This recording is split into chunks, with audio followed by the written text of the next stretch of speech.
taking power, Mr. Drake intends to replace the anarchy of New England with a government. But at what cost? And can anyone stop him? Anarchy in New England by Joe Jarvis is available from Amazon.com and all major bookstores.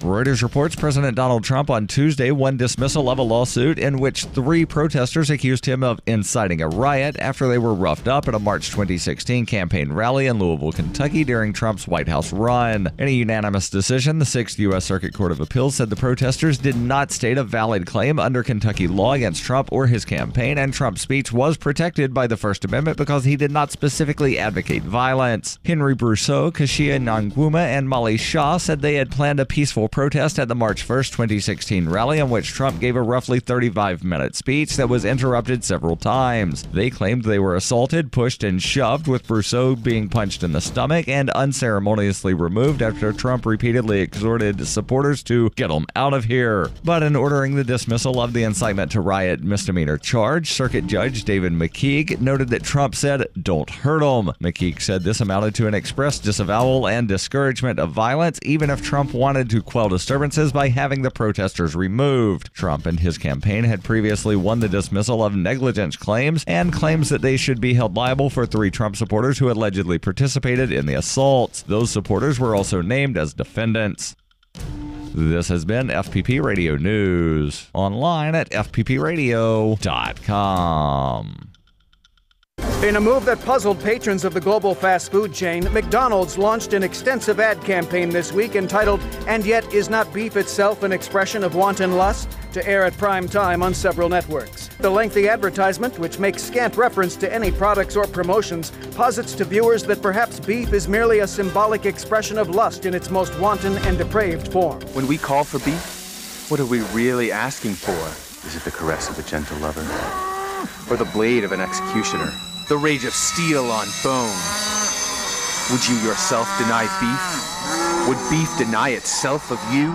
In other news, a spaced-out flower child is grooving on a doobie wave. A new study reveals nothing Pfizer's lawyers can't take care of, and the parents of an adorable child on a TV show are most likely insane. Thus ends nature's majestic cycle of weekly news reviews, only to gracefully begin itself anew in exactly 1 week's time. This is the Onion News Network. The Call to Freedom is an opinion show. It's meant for informational purposes only. It is not licensed financial advice.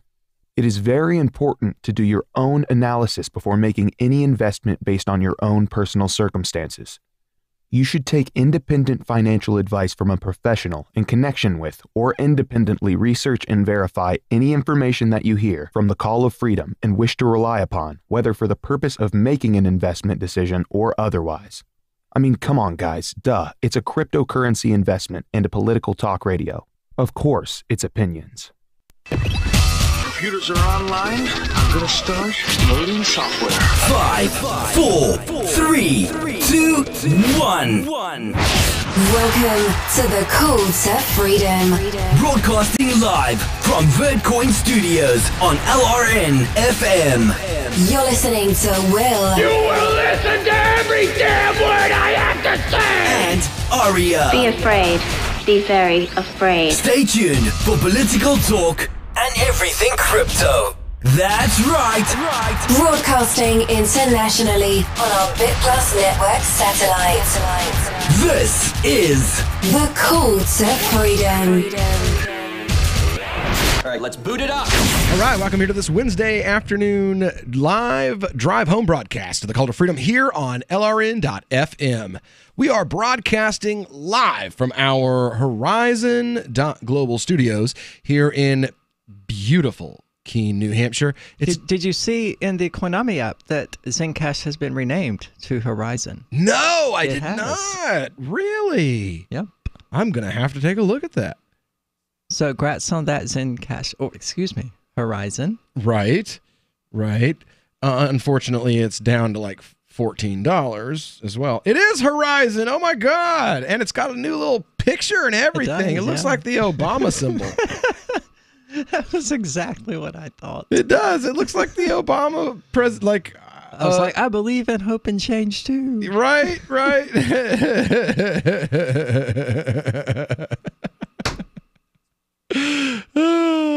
All right. So today, I've got something new. This actually, this has come out recently from the good Sheikh, talking about Marxism, which is odd because we were just talking about Marxism the other day. We're never not talking about Marxism, though. Right. I mean, it's sort of taken over the economic discussion here in the left, here in the West, especially from the left. You know, it's just all socialism, all communism, all the time. Now you have Jim Carrey going, we just have to say yes to socialism. I'm like, okay, well, it is like $1,100 designer yellow jacket, like yellow yak skin jacket. With his 9 houses and millions of dollars, like, okay, you be first in line to give up your property. And that's what it's all about, you know. They want to talk about socialism, but like, I mean, I don't see none of them giving all their wealth to the poor and going to follow a Bedouin around some homeless guy around America. Well, they don't even have to do that. They just have to, you know, find Jim Carrey. What's he? Let's be conservative and say he's worth $10 million. Okay, well, obviously he's worth a lot more than that, but let's say $10 million. Okay, find 100 homeless people and build yourself a little community out in the middle of nowhere. Buy some property, build 10 houses, and according to Forbes magazine, Jim Carrey has a net worth of $150 million. Well, I said we were being conservative. So, yeah. And so, okay, take 150 homeless people and split the $1 million to uplift each and every one of them. And then you can say, okay, now I've said yes to socialism. But as long as you're sitting on $150 million net worth, shut the up, man. So, in Yes Man, he took no money up front, but demanded 36.2% of the film's back-end profits. Well, normally he would have got. Oh, that's the movie where he had to say yes to everything or whatever. Okay, normally, so it was like Liar, Liar, except normally he would have got $20 million up front plus 20% of the film's gross. But for Yes Man, he took 36.2 of the film's back-end profit. So to be clear, he was not okay with redistributing the profits from that movie across everyone who participated in the making of that movie. He wanted over a third of it to be his. Yeah. You know, socialism. Yeah. That's totally not. Yeah. Jim Carrey. These hypocrites, you know, who demand us all give up our property even though they're not willing to. They're going to win this ideological war because of all the stupid, young, dumb, broke high school kids. Yeah. They're going to get what they want, and they're going to sit there in their Beverly Hills mansions going, yeah, we've tried socialism. Now look at all the peasants who don't have the money to pay for our movies. Right? What are you going to do then? Well, starve? They're not the only ones. It turns out that there's been lots of attempts to bring communism into different social and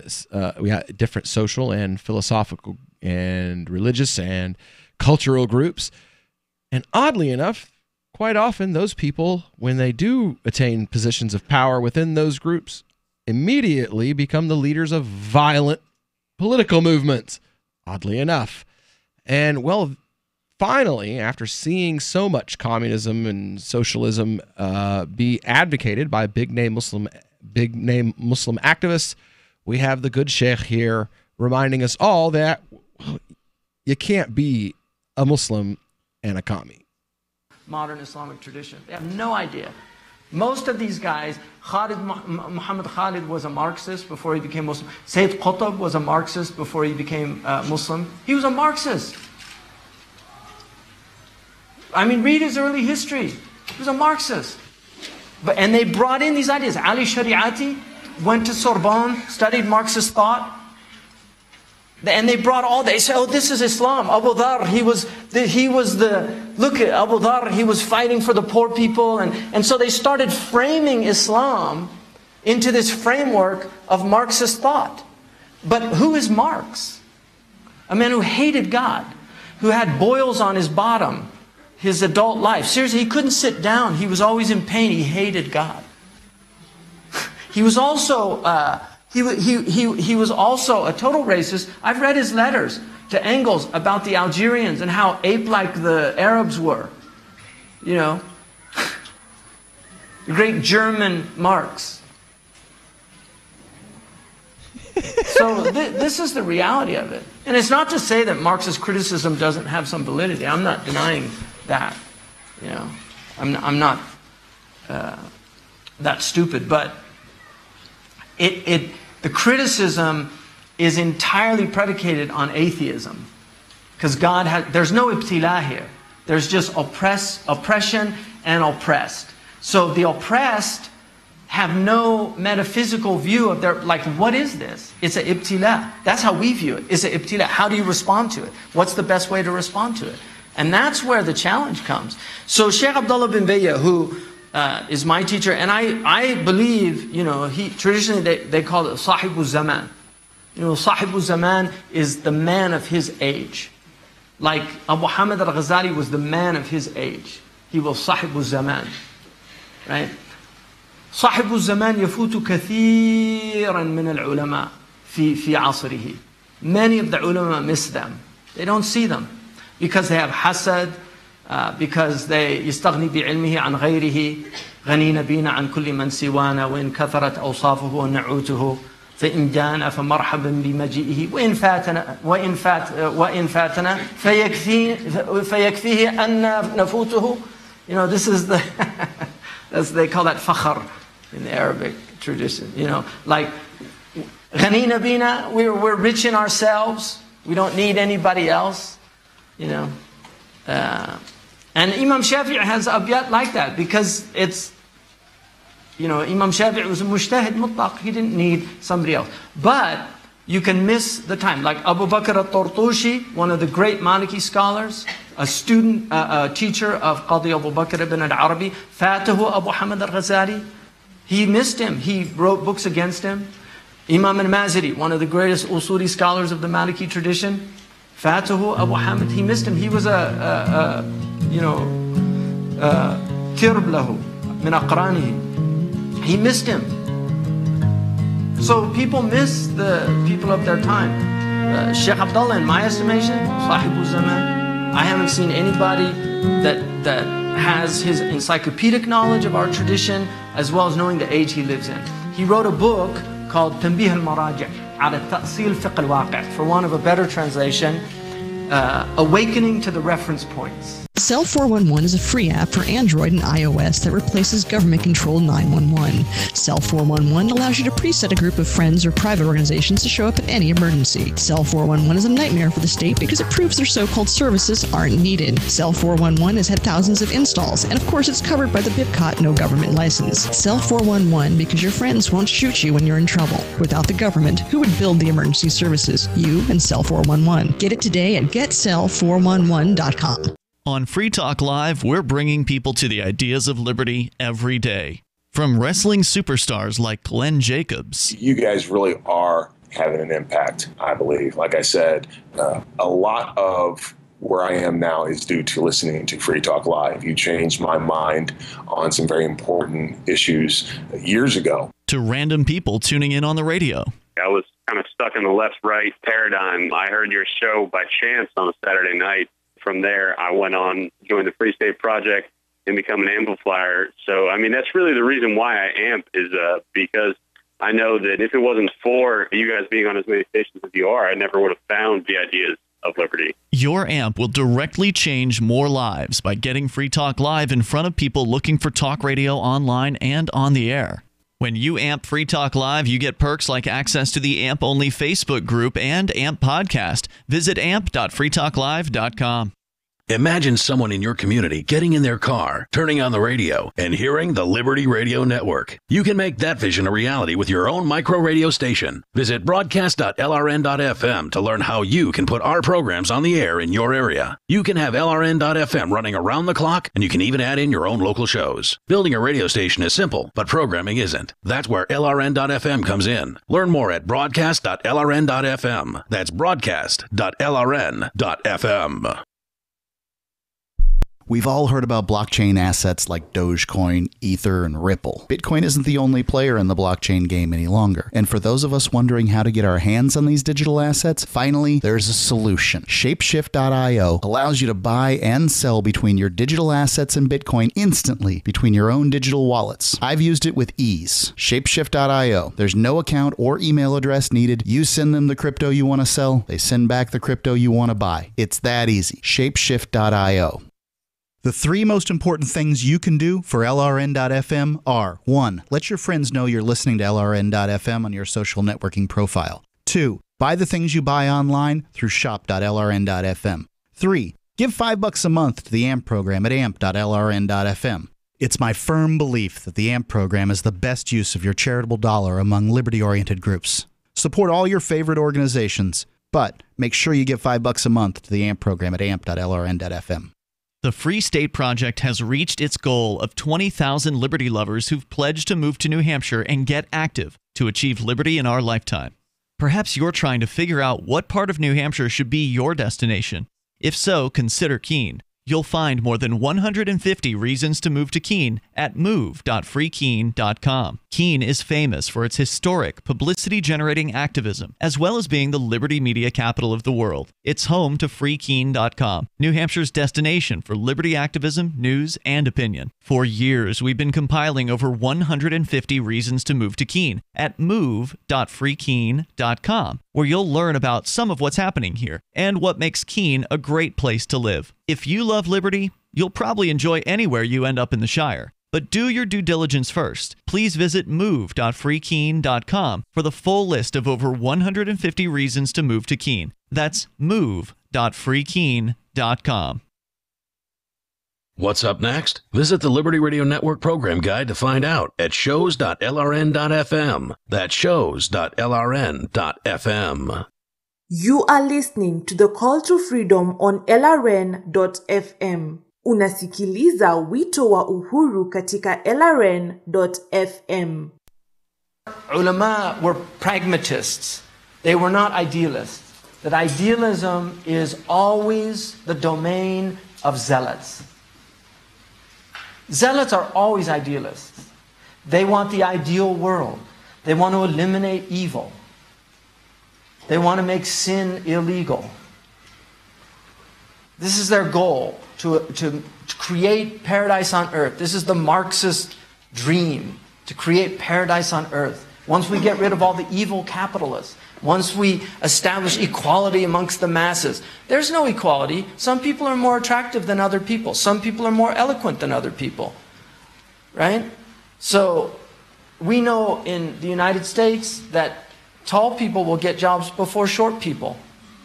Allah says in the Quran about why they made him king, Allah said we gave him knowledge and height. And people vote for tall politicians over short politicians. This is social science. And Allah says that in the Quran, one of the reasons that he was made king was because he was taller than everybody else. I once realized the great blessing, because I'm average height. I mean, in Turkey, I'm kind of tall, which is nice. I was once on Hajj, and a group of Malaysian Hajis went past me, and I was like 2 heads above the whole group. And I felt what it must feel like to be tall. Yeah. I think Wilt Chamberlain, who was over 7 feet tall, they used to ask him, how's the weather up there? And he would spit and say, it's raining. So you can be too tall, where it becomes a little freakish. But anyway, I saw a car accident once, and this guy, short man with a kind of one of those, what they call wife beaters in America, you know, very strong arms. He got out of his car. He was so angry, and he started headed to this car. And I thought this is going to be a fight, because it was the other guy's fault. The other guy got out, and he was so tall. He was like twice as tall as this guy. And suddenly the guy starts smiling, you know. And so there's a great blessing in having just height, you know. It is. And one of the things about the Prophet ﷺ is nobody ever appeared taller than him. That was one of his miracles. Even though he was of middle stature, everything about the Prophet is middle. He had wavy hair. It wasn't short. It wasn't kinky. He was of moderate stature. right? His skin was neither pasty white nor was it dark. It was a middle. It was like the harvest moon. It had a kind of reddish tone to it, what they call azhar al-lawn, walam yakun amhaq. You know, he was azhar al-lawn. He had a middle tone. Everything about him was so he was of middle height, but lam yutawilhu sahibuhu. Whoever was with him never appeared to be taller than him. He always, and they know that people of stature will always appear to be taller because stature gives height. So. Yeah, so he got onto a kind of totally unrelated tangent there. All the time. About height. All the time. And being a decently tall person, I will agree that, you know, for the most part, being tall is pretty awesome. It does have some aspects which suck, like armrests, counters, doorknobs, everything like that is designed for people about 5 inches shorter than me. It's why you see, you know, taller people seem to have more problems with stature than shorter people. And it's not because of any sort of, oh, their spine is too long or anything like that, which is crap I've heard before. It's because everything that we use in our day-to-day lives are designed for people just slightly shorter than we are. So in order to open a drawer or open a counter or properly use a desk or an armrest, we have to slouch. So, I mean, it does have that sucky feature to it, but I mean, you know, that's just his unrelated tangent. Right. So I see that you have scribbled away over there. Yeah, I'm obviously no fan of Marx. Yeah. Marx did have a brilliant observation, and that was that as we came out of feudalism, because of the Industrial Revolution, the tools of trades, well, okay, we have to go back further than that, because during the age of feudalism, what separated the lower class from the middle class was that the middle class were tradesmen. And in order to qualify to be a tradesman rather than an apprentice, you had to have your own tools. Yeah. And you got those from the guild, I don't remember what the guilds were called, the artisans guilds, I guess. And, you know, after you had trained under a blacksmith for a certain number of time, or a mason, or a builder, or whatever, they would give you your own set of tools, marking you as a master craftsman. And from then on, you were officially middle class. You weren't taxed in the same way that the peasants were taxed. You owned property. The peasants didn't. They leased their land directly from the lords. And it was that ownership of the tools of the trade that made them, in those days, middle class. Then the Industrial Revolution happened, and the tools of the trade became so complicated that they became prohibitively expensive for the average tradesman, the average person using those tools, to design them, or craft them, or repair them. All they could really do was use them. And Marx noticed that, oh, so the tools of the trades no longer belong to the actual tradesman, they now belong to the lords. And now we're seeing here, I'm looking through the comments, and it's just all these people. They're like, I love and respect Hamza Yusuf so much, but he's wrong about this. He's wrong. And everybody's like, well, they're wrong. And I like this, but I like Hamza Yusuf, but he's wrong. He's wrong. You can't just say he's wrong. You have to explain why he's wrong. And, you know, here's why he's right. Marx's observation, although it was insightful, it's zero use to anybody. It's like saying, hey, you know what? We used to walk everywhere, but now we drive these cars, and they're so prohibitively expensive and complicated that an average person just can't get up and walk to where they need to go any longer. They have to drive a car, and therefore we need to cars are a right. We need to redesign an entire cars are a right. Yeah. We need to redesign an entire economic model that requires ordinary individuals to be able to own these cars, even though they can't produce them and often can't afford them and can't repair them. Well, I mean, that's backwards. It's dumb. It's worse than dumb, because our entire society, we're like mountaineers, right? Yeah. We're climbing upward and we're doing all these awesome things. But then we reached this plateau and we looked around and we said, okay, we're successful. We did this. We're so awesome. You know what? We don't need these tools that we use to climb up here. So let's just go ahead and throw these bastards off the mountain. And then we started trying to climb the mountain again. And every time we did, we fell to our deaths. That's what's happened with socialism. We're like, okay, we don't need these tools like capitalism and natural selection, a survival of the fittest, and an economic model. We don't need any of that. We're better than that. We're glorious. It wasn't the tools, it was us. So screw those tools. Oh, check out this rebuttal. This quote-unquote scholar is an absolute joke. But he's correct about one thing. Socialism won't ever come from the Arab world. The reason? Arab Sunnis are the white people of the Middle East. They just like their white European counterparts have always lived off the backs of others, be they slaves, dhimmis, etc. And any Sunni Arab socialism will maintain the same chauvinist characteristics. This is what happened in Saddam Hussein's Iraq and Gaddafi's Libya. Religious and ethnic minorities were persecuted in a nearly identical fashion to how Israel persecutes Palestinians. Israel's a socialist state. And that's his rebuttal, is that the sheikh is a joke. Because I mean, that's not a rebuttal. That's just a YouTube comment. It's just someone being stupid on the internet. This is Michael Dean from the Freedom Fiends. I've run websites since 1996 and have used over a dozen web hosts in that time. AgristHosting.com is the only one that hasn't broken my heart. Agrist Hosting's uptime and service is stellar, and their DDoS mitigation is the best I've seen. That's important because if you tell the truth in this world, you'll ruffle feathers. And some people will try dirty tricks to silence your voice. No matter what the haters hit us with, Agrist Hosting keeps our websites online. If you have a mission-critical commercial presence or a world-changing activism site, you cannot tolerate any skullduggery. So go with AgristHosting.com. Have a WordPress or blog site, but you're not satisfied with performance or uptime? Or just want raw hosting? Want to pay with Bitcoin? Agrist Hosting specializes in high-performance hosting with personalized service. Go to AgristHosting.com and click on the button that says Get Hosted. That's AgristHosting.com.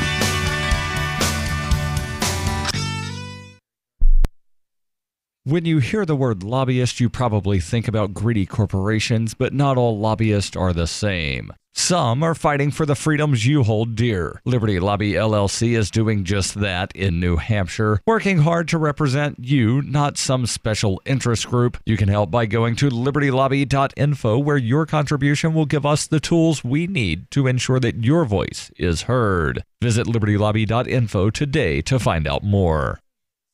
We have some good news. The indictments against Ross Ulbricht in the District of Maryland were dismissed with prejudice, meaning they can never be refiled. This is especially good because those indictments contain the only charge ever made that Ross engaged in murder for hire. This was a serious allegation that Ross Ulbricht denies. It was never prosecuted or ruled on by a jury, but was trumpeted by the federal government and the media as if it were proven fact. The Maryland court held these indictments for almost 5 years, poisoning Ross's case and leaving him under a cloud of unproven allegations.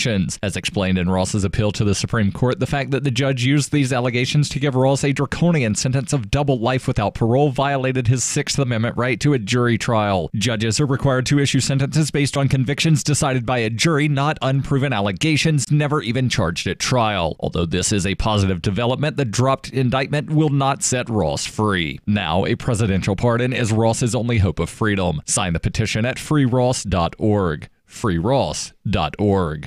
Did you know we've taken our LRN.FM telephone listen line to a new level with the LRN.FM audio on demand line? Now you can call 712-770-8447 anytime and listen to LRN.FM's live feed. And you can listen to a bunch of our original shows on demand. Long distance fees may apply. Just dial 712-770-8447 and choose from the menu. 712-770-8447. Is spreading the message of liberty, cryptocurrency, and peace around the globe worth $2 per month to you?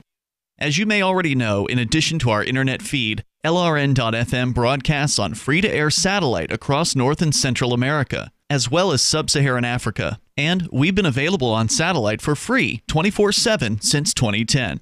The LRN.FM free-to-air satellite signal is reaching some of the most oppressive regimes in the world, and there's no doubt our ideas are making an impact. You can learn more about the channel's impact by watching the 3-minute video at fund.lrn.fm.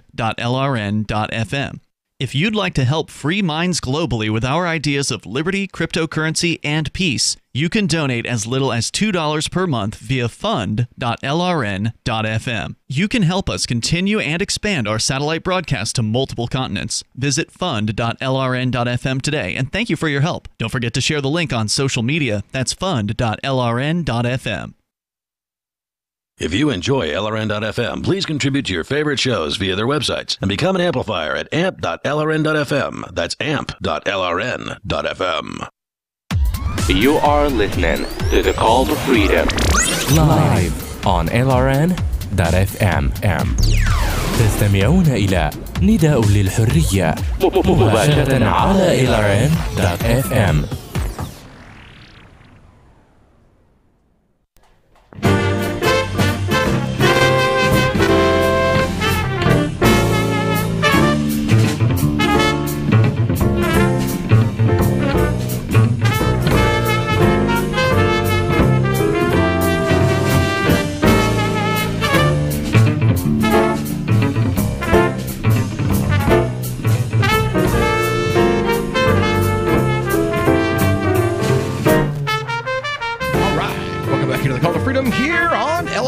FM. We are broadcasting live from the Horizon.Global studio here in beautiful Keene, New Hampshire. It's another beautiful day here in the Shire.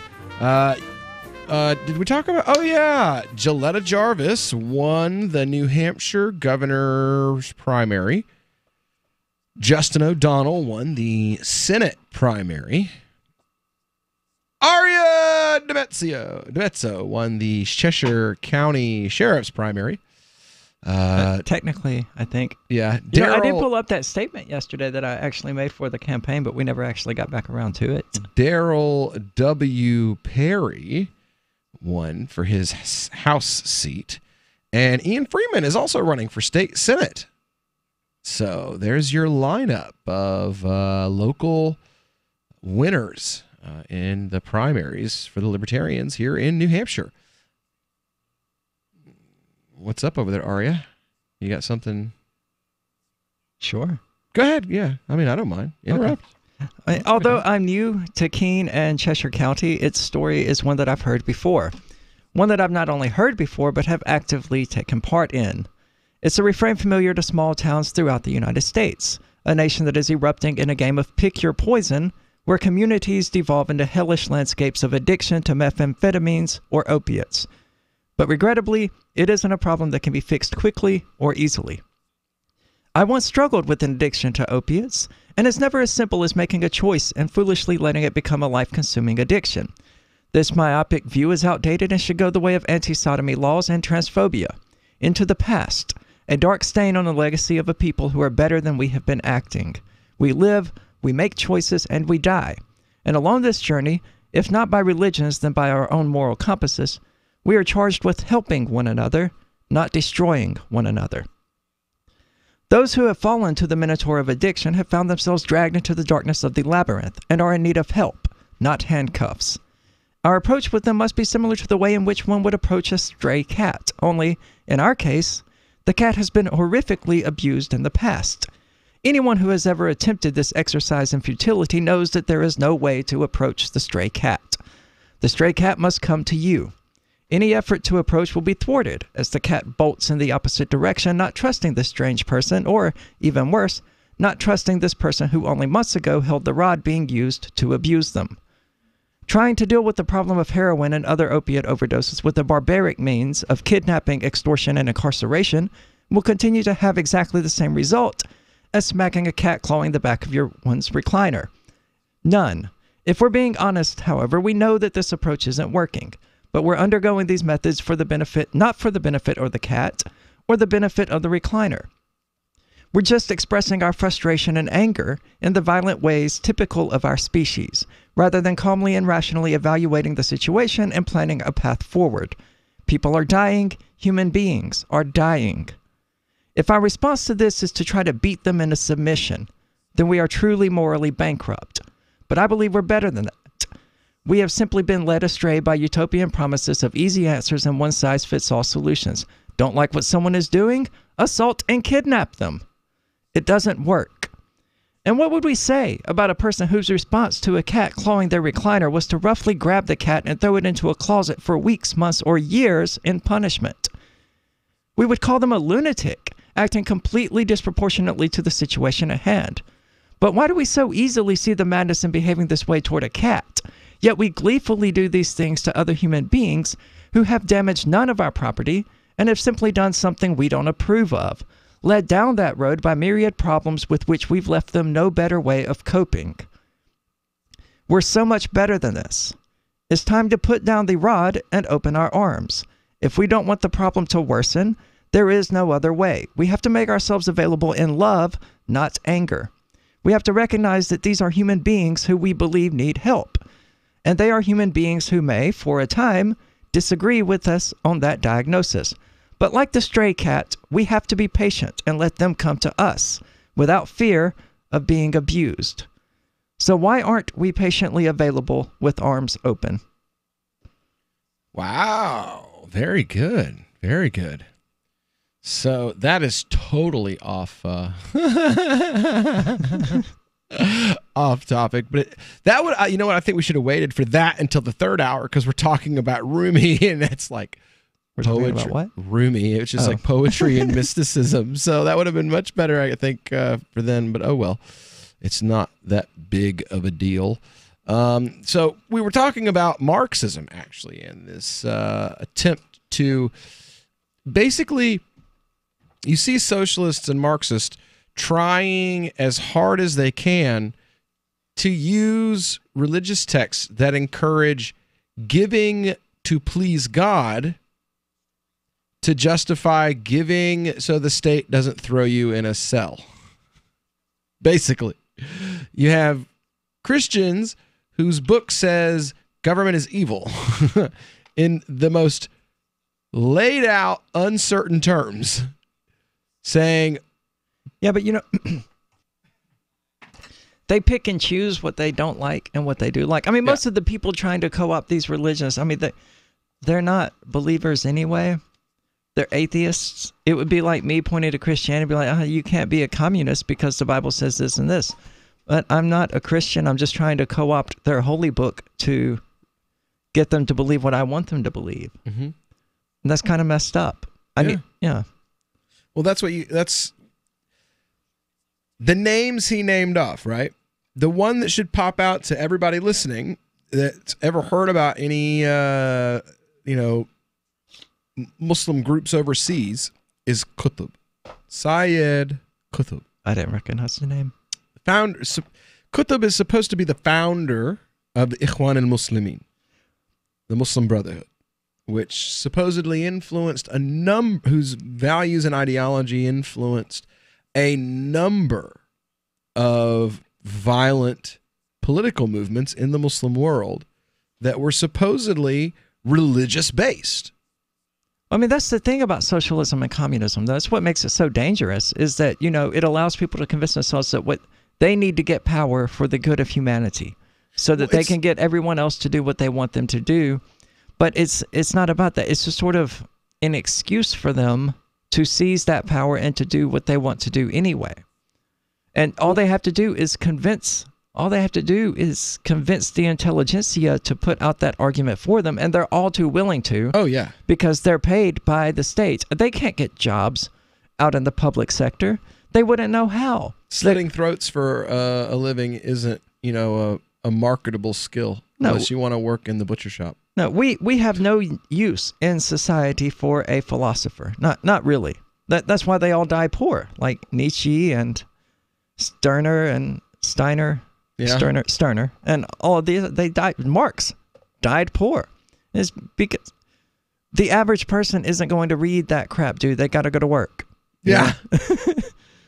The people who are reading that are, people like us who are just sort of motivated in that direction anyway, but we're rare. Most people don't give a crap. Either that or kids who are studying in college. Yeah. That's it. Those are your options. Being taught by the intelligentsia who couldn't get jobs otherwise. Yeah, exactly. So true. So true. Oh, my God. Oh, goodness gracious. All right. Well, when we get back here, we're going to continue on with this discussion of the influence, an attempted influence of Marxism, not just on Islam, but we're seeing this happening across religious traditions. Judaism is rife with it. And so is the church, we're seeing as well. We'll be back with more on that right after this. Wait, Jews are screwing little boys? No, Marxism. So they're screwing little boys. Okay. We'll talk about it when we get back. Are you a cryptocurrency advocate? The Crypto Tip is the ideal outreach tool to help new people discover cryptocurrency. It's a printable business card-sized tip that you can give to service providers, preferably in addition to a good cash tip. When the server scans the QR code, it'll bring up an explanation of cryptocurrency, how to install a wallet, and allow them to claim the tip. If they don't claim the crypto, you get your tip refunded to you after a time period you specify. Plus, if they do claim the tip, you get an email alert. Create as many tips as you want at cryptotip.org. That's cryptotip.org. Shortly after creating a profile on OkCupid.com, local man Malcolm Lighty, a person with severe psychological and emotional issues, told reporters he thought it was best to just never mention the fact there was something seriously wrong with him on the popular dating website. The thing about online dating is you don't want to get too personal too quickly. Like, for example, how I'm a textbook narcissist with unresolved intimacy issues, or the fact that I have no sense of empathy. Nobody wants to hear about that. When you're making a first impression, it's important that you keep it casual and don't include too much information. You don't want to be talking about your inability to maintain a relationship because of a history of violent mood swings. Lighty told reporters while his OkCupid profile includes extensive details about his favorite movies, love of cooking, and interest in cars, he thought he was, quote, just better off not mentioning the borderline personality disorder that makes it impossible for him to connect with another person on any kind of meaningful level. This is the Onion News Network. Some of you asked, and now we've delivered. LRN.FM's live Keene, New Hampshire studio shows are now streamed in HD on Twitch. Visit our channel at twitch.lrn.fm and give it a follow. If you have Amazon Prime, you get one free subscription on Twitch. If you use it on our channel, Twitch will give LRN.FM a monthly piece of your Prime subscription cost. So please watch, follow, share, and subscribe to twitch.lrn.fm. That's twitch.lrn.fm. Are you sick of government lackeys who say you didn't build that? Are you tired of elitists who think you need a government permission slip for everything? Everything you do is an A to B conversation, and the government should see their way out of it. Create true free markets by adopting the BIPCOT No Government License. The BIPCOT No Gov license allows use or modification of any product, service, or software except by governments or government agents. Go to BIPCOT.org. That's Bravo, India, Papa, Charlie, Oscar, Tango.org. Did you know you can listen to LRN.FM via our free-to-air satellite channels? We have channels over nearly all of North America and much of Africa. All you need is an affordable receiver and a dish as small as 30 inches. There are no monthly fees. Learn more at sat.lrn.fm. Plus, if you are a broadcaster or want to be one, this is a good delivery method for our content. See our coverage maps and get details at sat.lrn.fm. That's sat.lrn.fm. sat.lrn.fm. Since time began, tyrants have taken aim at personal liberties. Now there's a movie that aims back. The government has no more right to tell us what to put in our bodies than they have to take our guns or tell us what books we can read. 6 drug police were eaten by bears while raiding a marijuana farm. On your knees, you dirty hippies! Jesus. On your knees! What's the problem, officer? Today, many cops who enforce pot laws do so only because it provides them with cushy jobs, good benefits, and a chance to push people around. I was an undercover narcotics officer. The drug war is nothing but a farce. The Second Amendment says you got to keep you and your gat intact. Guns and Weed, The Road to Freedom. A film by Michael W. Dean and Nima Vadadi. DVD available now at gunsandweed.com or on Amazon. That's gunsandweed.com. Makes the perfect gift. Remember, that's gunsandweed.com. Join the LRN.FM Discord for live chat 24/7 at discord.lrn.fm. That's discord.lrn.fm. This is Angel Clark, and you're listening to The Call to Freedom on LRN.FM.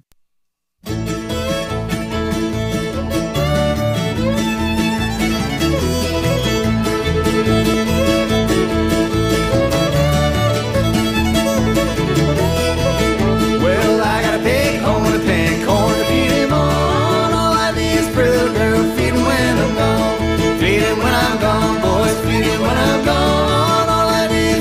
Girl, feed when I'm gone.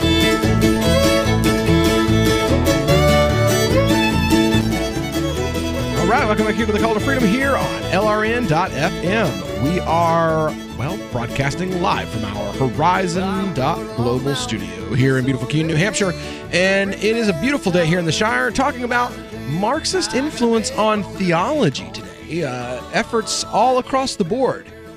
We were talking, Monday, about George Soros being found in WikiLeaks, pushing money into groups that are pushing Marxism and socialism in the Muslim community as a way partly to separate the Muslim community from its religious identity and instead make it just another notch in the cultural Marxist chain, and one more ethnic identity built around brownness rather than a religious tradition built around modesty, mercy, and charity. And so we're listening to Sheikh Hamza Yusuf, who is the founder of the first Islamic university in the U.S., naming off some big names in the early 20th century Muslim community who were involved in sort of a Protestant movement, so to speak, a reformist movement that attempted to marry Marxist thought with Islam. And from it came things like Hamas, Ikhwan, these Sayyid Qutb's, philosophical progenies come from an attempt to take Islam and mash it together with Marxism. Now, on the flip side of that, though, you have places like Saudi Arabia, UAE, that have taken a hard right-wing, almost divine decree type of monarchy and combined it with Islam. So they've again, these are Western traditions. These are Western governmental and philosophical traditions, and people in the Muslim world thought, well, let's just mix them together, and out came two of the most violent and repressive understandings of Islam to ever exist. And what happened?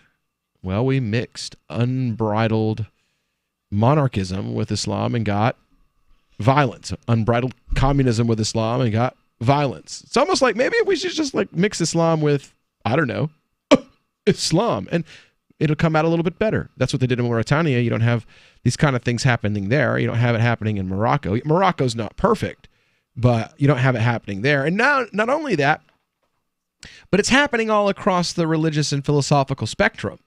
Marxism is basically the main underpinning of postmodern religious thought. You have Michel Foucault, French communist, Maoist, influencing Christianity in France. I'm still surprised to learn that there are people alive today who actually go, hey, Stalin, Mao, they were pretty good guys. Yeah. It's okay, we're going to ignore the 50-ish million people they massacred and the general decades of catastrophe they helped bring about in their respective countries. We're just going to ignore that because they said some things that you kind of sort of liked. I love this. Postmodernist Christian theology is Marxism light, dressed in a French tuxedo, sipping French wine in a French cafe on the campus of the Collège des Internationales de Philosophie. I love that. Because that's what it is now here in the U.S. Only it's atheism rather most often. An arrogant atheism, new atheism. Yeah. Sipping a latte.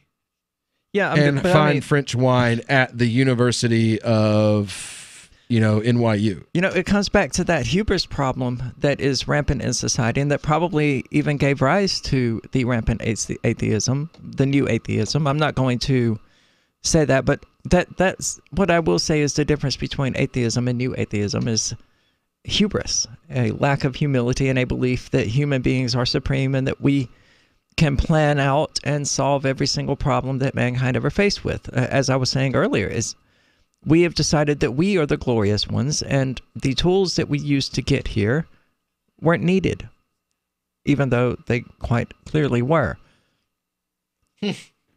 Like people hate on Donald Trump because he dates, young supermodels and bangs them and all that. And it's like, dude, you do know what motivates men to become rich and successful, right? It's because they want to bang the supermodel. That's why they become rich and powerful. That's why they innovate. That's why they create businesses and create jobs, because that's what they want to do. It's like criticizing the alpha wolf for being an alpha wolf. I'm not saying Donald Trump is an alpha male or anything like that, but he quite clearly is in any human sense. Well, we've got here this from Christianity Today, a poll that was done showing that Christians today, 54% of Christians today resonate with a postmodernist theology view. What is postmodern theology? According to, it was created in France by a communist and a Maoist. Of course it was. Yeah. According to Glenn Ward's book, almost all postmodernist theology comes from Marxism. 1 in 3 practicing Christians, never mind. Let's see. 36%, 36% of Christians openly call themselves Marxists or acknowledge that they identify with ideas associated with Marxism. Well, I identify as a female, but that doesn't make me a female. Compare that with 29% that believe in that are supportive of secularism, which is funny because Marxism is an anti-theology philosophy. It's an anti-religion philosophy. Oh, all the way. But fewer Christians are willing to support secularism than are willing to support Marxism. When I would say a good portion of modern secularism comes from... Hold on. Fewer Christians are willing to support secular Marxism. Secularism than Marxism. 29%... Hold on. Let me wrap my head around it.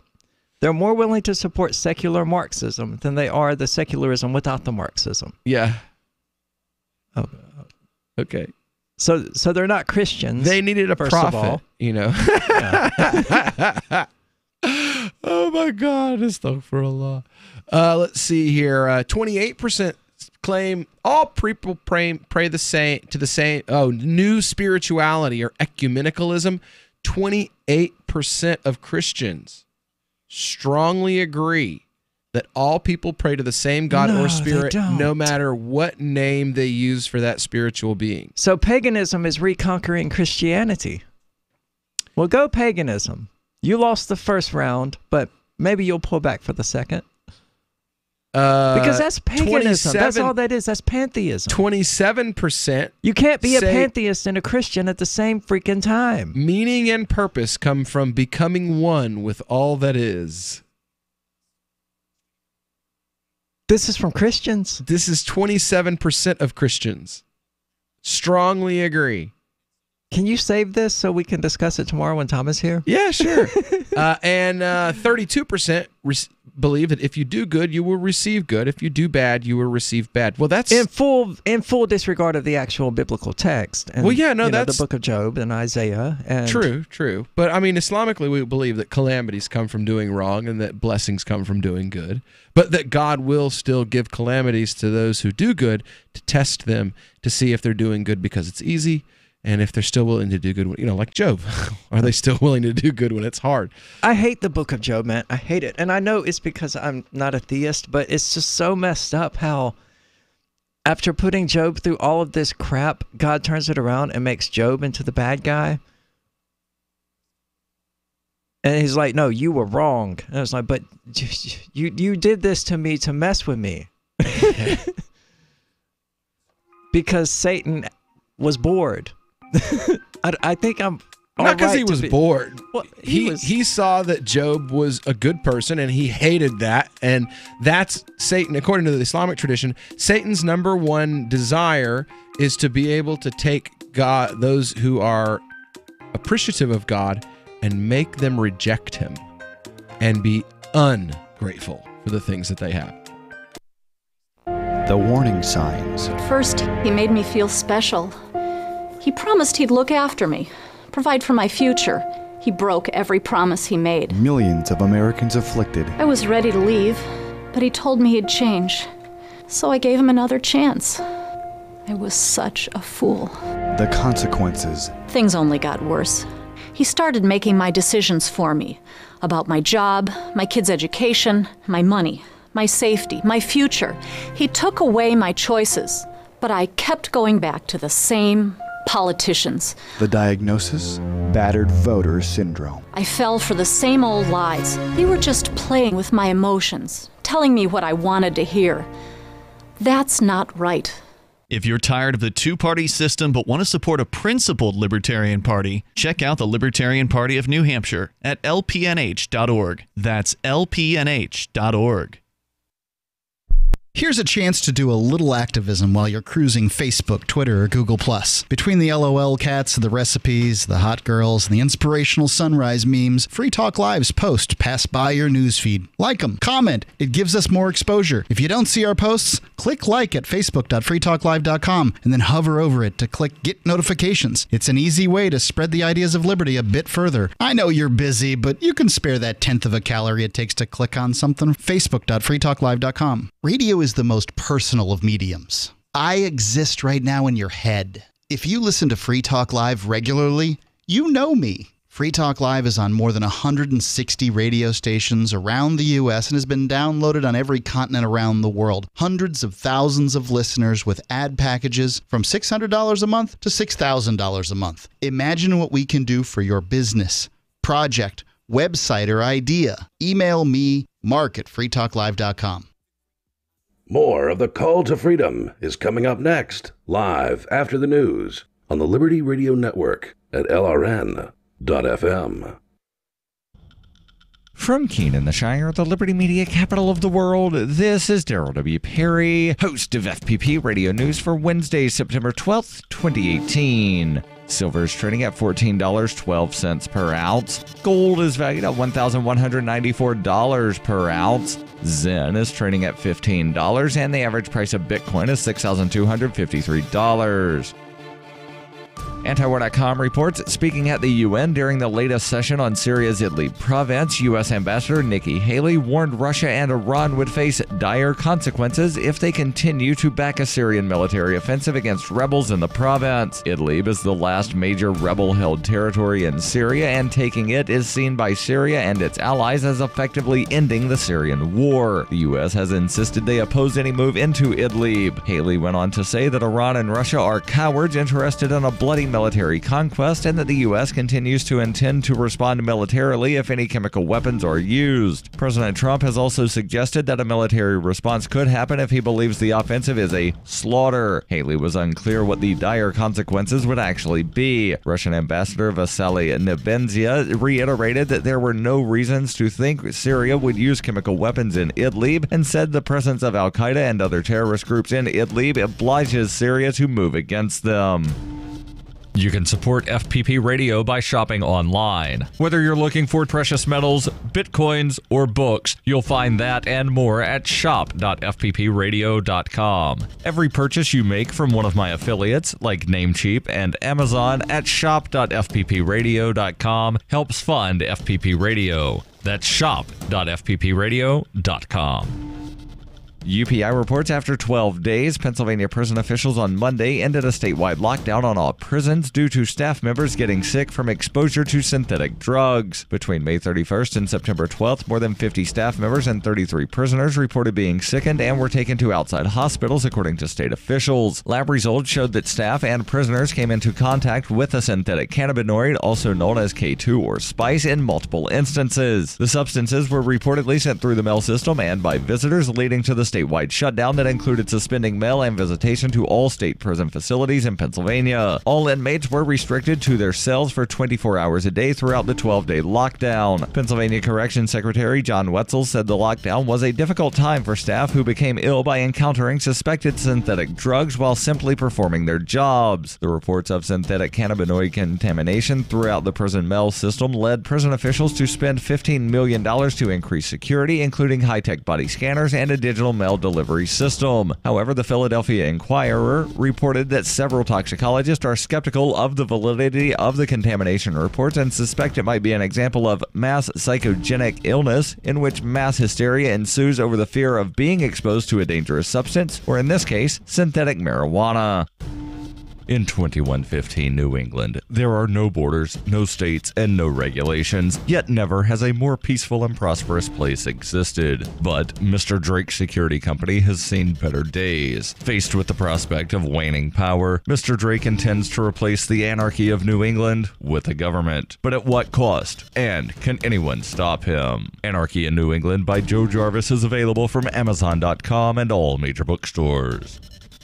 Reuters reports President Donald Trump on Tuesday won dismissal of a lawsuit in which 3 protesters accused him of inciting a riot after they were roughed up at a March 2016 campaign rally in Louisville, Kentucky during Trump's White House run. In a unanimous decision, the 6th U.S. Circuit Court of Appeals said the protesters did not state a valid claim under Kentucky law against Trump or his campaign, and Trump's speech was protected by the First Amendment because he did not specifically advocate violence. Henry Brousseau, Kashia Nangwuma, and Molly Shaw said they had planned a peaceful protest at the March 1st, 2016 rally in which Trump gave a roughly 35-minute speech that was interrupted several times. They claimed they were assaulted, pushed, and shoved, with Brousseau being punched in the stomach and unceremoniously removed after Trump repeatedly exhorted supporters to get him out of here. But in ordering the dismissal of the incitement to riot misdemeanor charge, Circuit Judge David McKeague noted that Trump said, "Don't hurt him." McKeague said this amounted to an express disavowal and discouragement of violence, even if Trump wanted to quell disturbances by having the protesters removed. Trump and his campaign had previously won the dismissal of negligence claims and claims that they should be held liable for 3 Trump supporters who allegedly participated in the assaults. Those supporters were also named as defendants.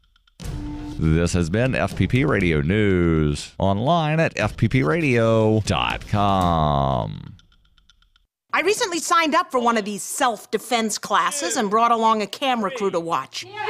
Take a good look at this class instructor. Thank you very much. Boy, was he smooth. He tried to butter us up with flowery compliments like, "Good work, nice try." Yeah. But don't worry, folks, I wasn't letting my guard down for 1 second. Maybe he wasn't planning to attack me at all, but he could potentially plan to attack me at some point, and that left only one option. Take him out first.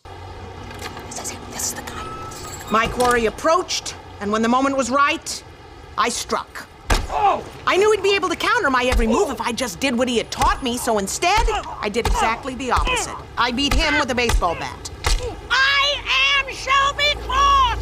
Do not ever attack me! Now, folks, I acknowledge that this man may have never been a threat, but a potential threat is just as dangerous as a real one. I don't play games with my life, and neither should you, and that's it.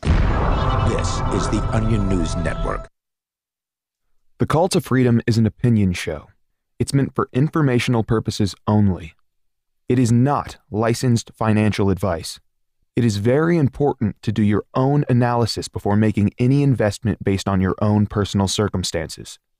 You should take independent financial advice from a professional in connection with or independently research and verify any information that you hear from the Call of Freedom and wish to rely upon, whether for the purpose of making an investment decision or otherwise. I mean, come on, guys. Duh. It's a cryptocurrency investment and a political talk radio. Of course, it's opinions. Fake investors.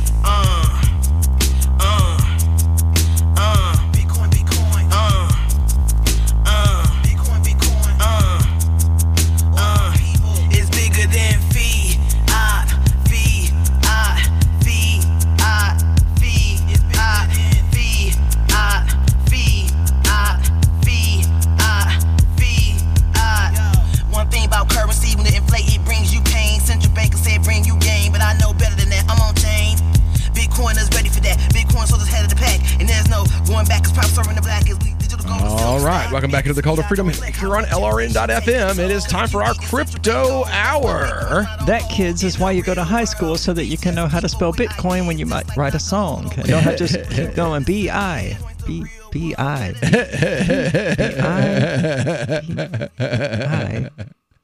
Bitcoin. Yeah, right. B-I. Bitcoin. Yeah, we'll just start there. I did like the song, though. Oh, well, lead story today coming from Cointelegraph.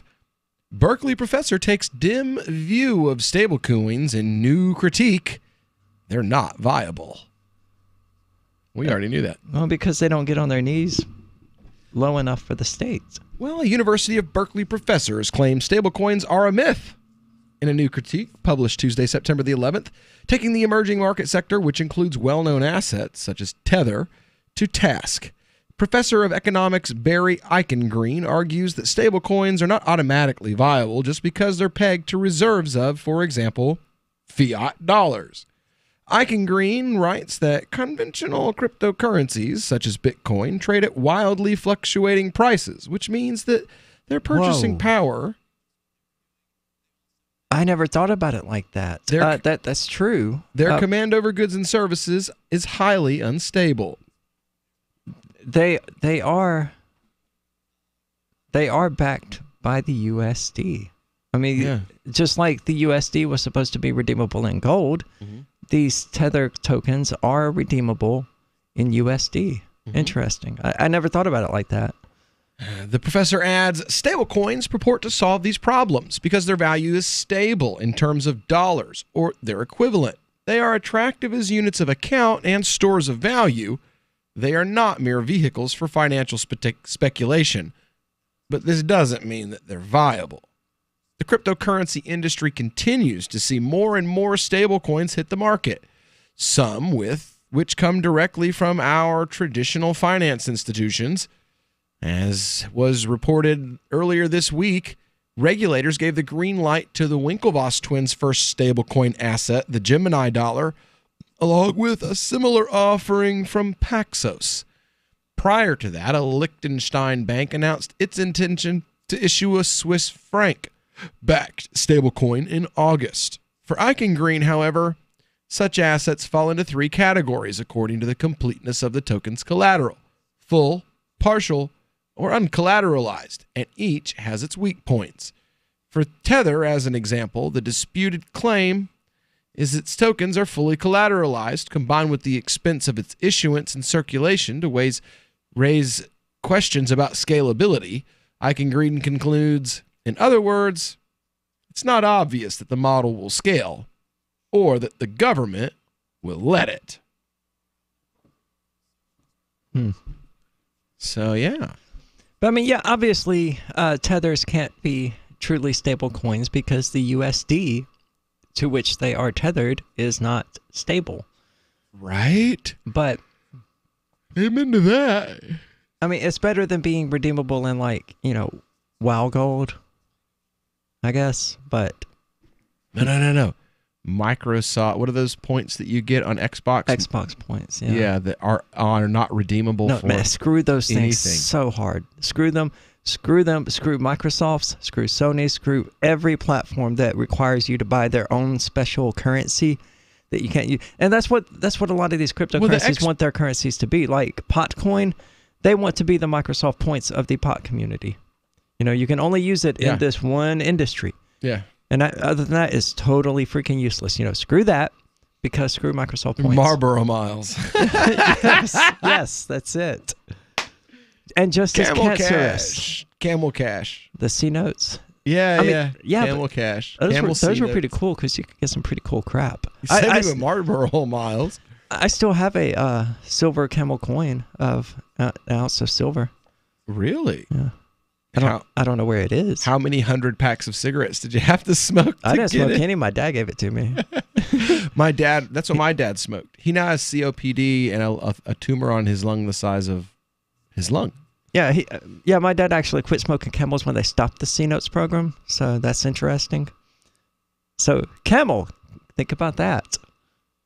They're not allowed to do it anymore, I don't think. Federal regulations require them to no longer give away free stuff with cigarettes.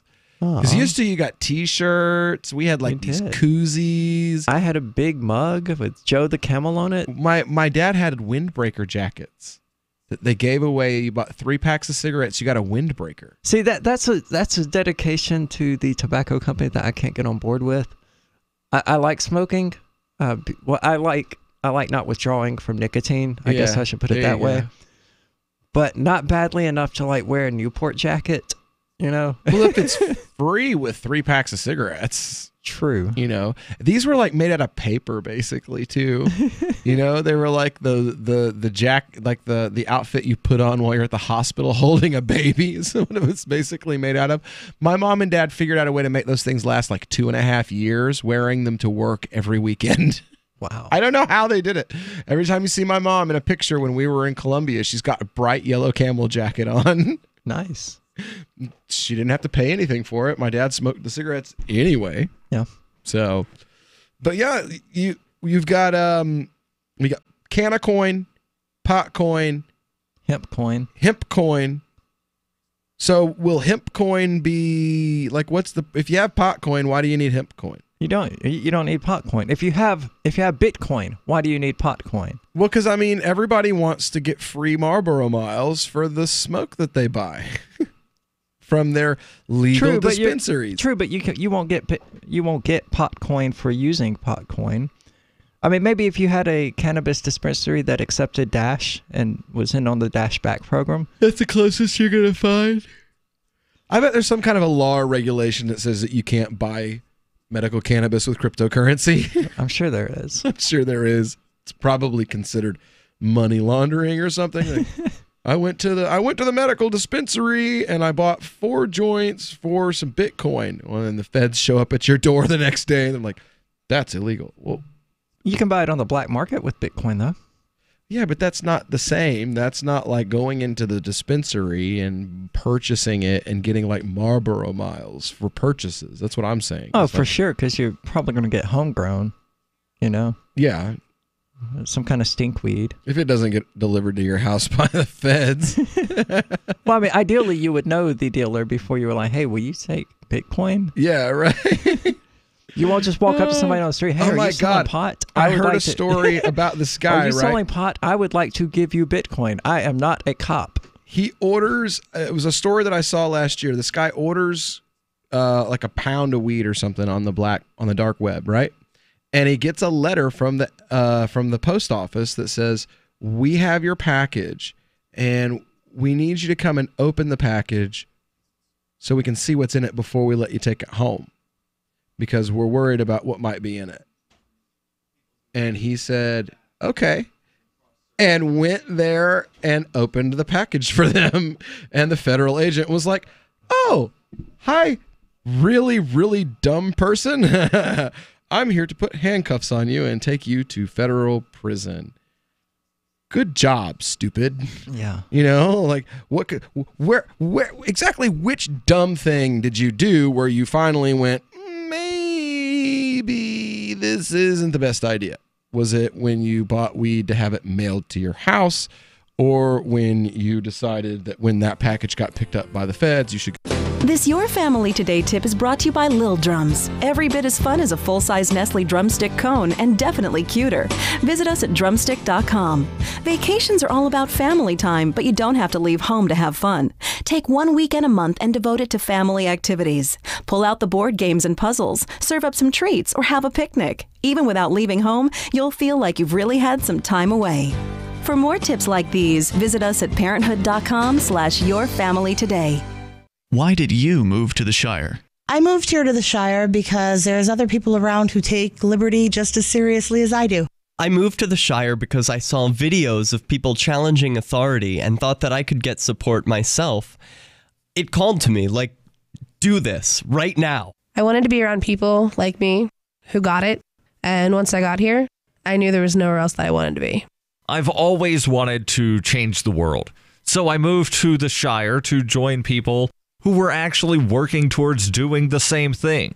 The people here are awesome, loving, and positive. It was for the adventure and for the feeling of something important is happening here. And I just wanted to come to sort of be part of that. Visit ShireSociety.com to read and sign the Shire Society Declaration and learn the reasons why, if you love liberty, you should immigrate to the Shire. Plus, add yourself to the Shire map at ShireSociety.com. That's ShireSociety.com. Now that you've found the Liberty Radio Network at LRN.FM, you may want to help expose others to our great programs. To assist you in doing so, you'll find resources at promote.lrn.fm, including details on how to get a free bumper sticker, quarter-page flyers you can print out and distribute, banners for your website, as well as files that will allow you to make your own custom banners and graphics. Visit promote.lrn.fm and help bring new listeners to the Liberty Radio Network. That's promote.lrn.fm. What do you shop for that you could otherwise buy at Amazon? Pretty much everything, right? Amazon has competitive pricing and they deliver, and that's a big plus. If you could plan ahead in your shopping, would you be interested in saving up to 33%? There's a catch. You have to do your shopping in Bitcoin. But imagine those savings. It's like a huge raise. All you have to do is go to saveitpurse.com. We've saved thousands, and you can too. Plan ahead and save. Saveitpurse.com. LRN.FM is proud to announce our official listening apps for Android and iOS devices. Now you can easily tune into our streams anywhere, anytime on your smartphone or tablet. Just visit apps.lrn.fm or search for LRN.FM in the Android or Apple app stores. Please download, rate us 5 stars, then share the link on your social media and let your friends and family know how you're listening to LRN.FM. Download it now, free at apps.lrn.fm. So the protection of life, liberty, and property is what the Free State Project is all about. But it's an effort to move 20,000 people who understand. It's about demonstrating to the entire country that, yeah, we can have a free market, a truly free market. Making it just a freer, great place to live. It's the world's largest voluntarist libertarian community, and it's only getting bigger. That's amazing, to be able to move to a place where other people passionately believe in being free and independent. What the Free State Project is managing to do, though, is to put their money where their mouth is. Physically getting up across the country and saying, let's go someplace and let's demonstrate the power of these ideas. There's a lot of kind of philosophy that surrounds liberty. There's a lot of thinking about it and talking about it. But here in New Hampshire, people are doing it. 101 Reasons Liberty Lives in New Hampshire, a documentary by Free State Project Early Movers. Watch it free at 101reasonsfilm.com. 101reasonsfilm.com. You're listening to the best liberty-oriented audio streamed around the clock, on the air, and online. This is the Liberty Radio Network at LRN.FM. You're listening to The Call to Freedom on LRN.FM. تستمتعون إلى برنامج نداء للحرية مباشرة على LRN.FM.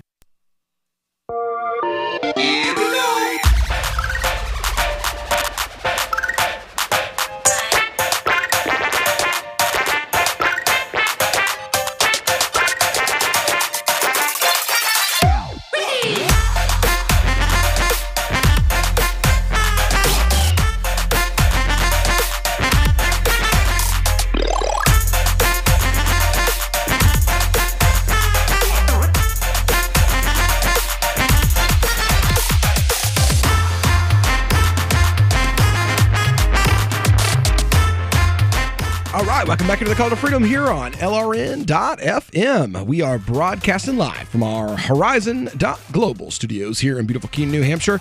It's another beautiful day here in the Shire, and, well, we are moving right along with our crypto hour here. Now, I saw the title to this, and I just couldn't help but laugh a little bit. Chinese holding firm to convert U.S. Defense Department data center into a crypto mining farm. Now, come on, you got to admit, that's funny. That's hilarious. Chinese holding company Wuhan General Group has entered negotiations to transform a U.S. defense facility into a crypto mining farm, according to a press release published yesterday. Per the press release, in case of a successful outcome to the negotiation, the company will receive the first order of rigs in late October, with more to come in the following months. In converting the facility, Wuhan General Group's reportedly planning to benefit from low electricity rates in the U.S., a cool climate, and high-speed internet, which is crucial for mining operations. The 55,000 square foot data center with more than 3 megawatts of power can reportedly accommodate 1,300 mining machines, with 12,000 to be added after its upgrade to a 30-megawatt facility in 2019. Per the company's estimation, the mining farm will produce about $3.5 million based on the initial 1,300 mining machines per month. Rami Kamana, that's a Muslim name if I ever saw one, CEO of the Wuhan General Group, said, "We'd planned to build this operation 3 months ago, but with the bearish cryptocurrency market, we took a step back to reassess our strategy. The decision to wait for market stability was a good one, especially considering many cryptocurrency machines are no longer profitable in the current market. We acted in the best interest of the company and its shareholders, and we firmly believe that the market's bottomed and the bullish market is starting again." In May, Australian startup IoT Blockchain and mining hardware distributor Royalty Blockchain Group revealed their joint plan to turn a disused power station into a blockchain applications complex, while a Bitcoin mining operation would span 2 hectares. The nearby Hunter Energy Power Station will reportedly provide cut-price power for the project. Some U.S. states are also known for low energy costs, which make them a destination for mining companies. In July, New York State regulators, why New York State? They have horribly high energy costs. Tennessee makes a much better because they have the TVA. They have so many hydroelectric dams. They have dams they've turned off. Well, they have state-subsidized electricity. Oh, that's still cheaper. If you look at the bill breakdowns, it's still cheaper in Tennessee. It's almost like these companies are going to New York because they know New York has the harshest regulations, and they know that if they can survive in New York's regulatory market, they can survive anywhere. It's like it's like the trial by volcanic fire. You know, it's not just fire. It's we don't want to know if you can live, if you're a fish that can live in hot water. We want to know if you're a fish that can live inside of a spring, inside of a active volcano. Otherwise, New York has for so long been the financial capital of the world. Yes. And these Wall Street. regulations are going to, keep it from continuing to be that going forward. And they haven't adapted to the fact that the world is changing. Not to quote Carlos Matos, but the world is changing. It's not anymore the way it used to be. No. Yeah. And New York City is not going to be the financial capital of the world in the relatively near future because of their restrictions on cryptocurrency.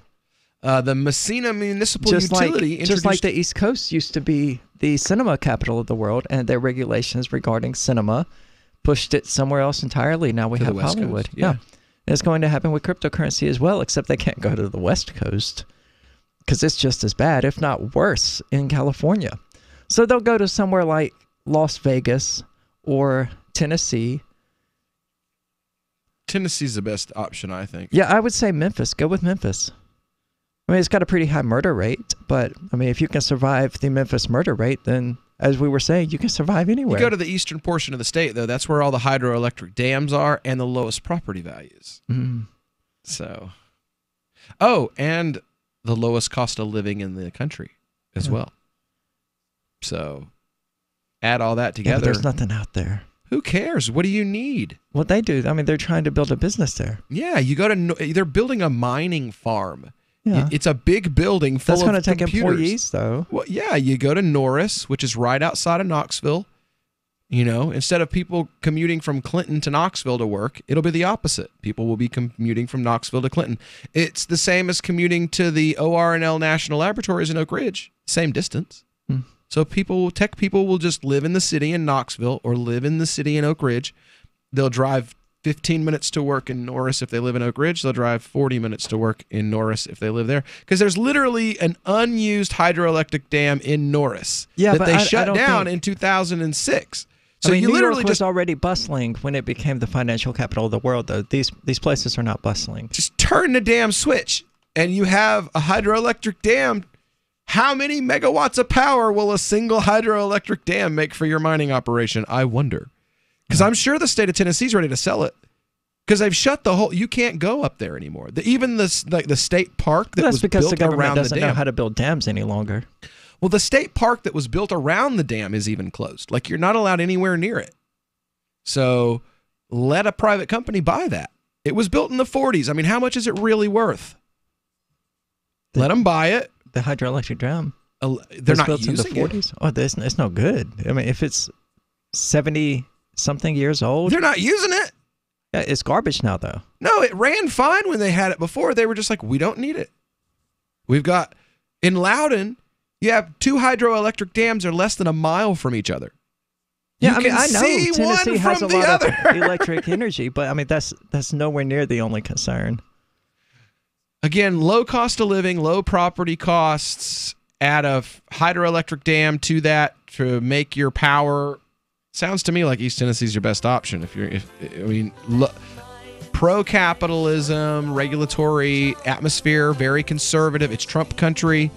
They're very anti-tax, very anti-collective bargaining and union and all that kind of stuff. So, I mean, it sounds to me like it's the perfect fit. But, you know, I guess people look at Tennessee and go, I don't want to live around Hicks. Oh, well. They're lost. Spend all that extra money so that you can do it in New York and lose 30 or 40 extra percentage points of your profit just because you'd rather live close to Brooklyn. We'll be back with more of the Crypto Hour right after this. Down in Carlisle, he loved a lady many years ago. If you're looking for work, it's a process of elimination, and you're trying not to be eliminated. So here's a tip for making the cut, and this might seem subtle, but to the person interviewing you, it's not. There is a world of difference between applicants who convey, I need a job, and those who simply ooze, I want to work, especially in these lean times when many you're competing with will seem desperate in I'll take anything mode. If you convey specific interest in this job at this company, you will be conspicuous. Thus, the value of going to school on the company you're applying to before the interview.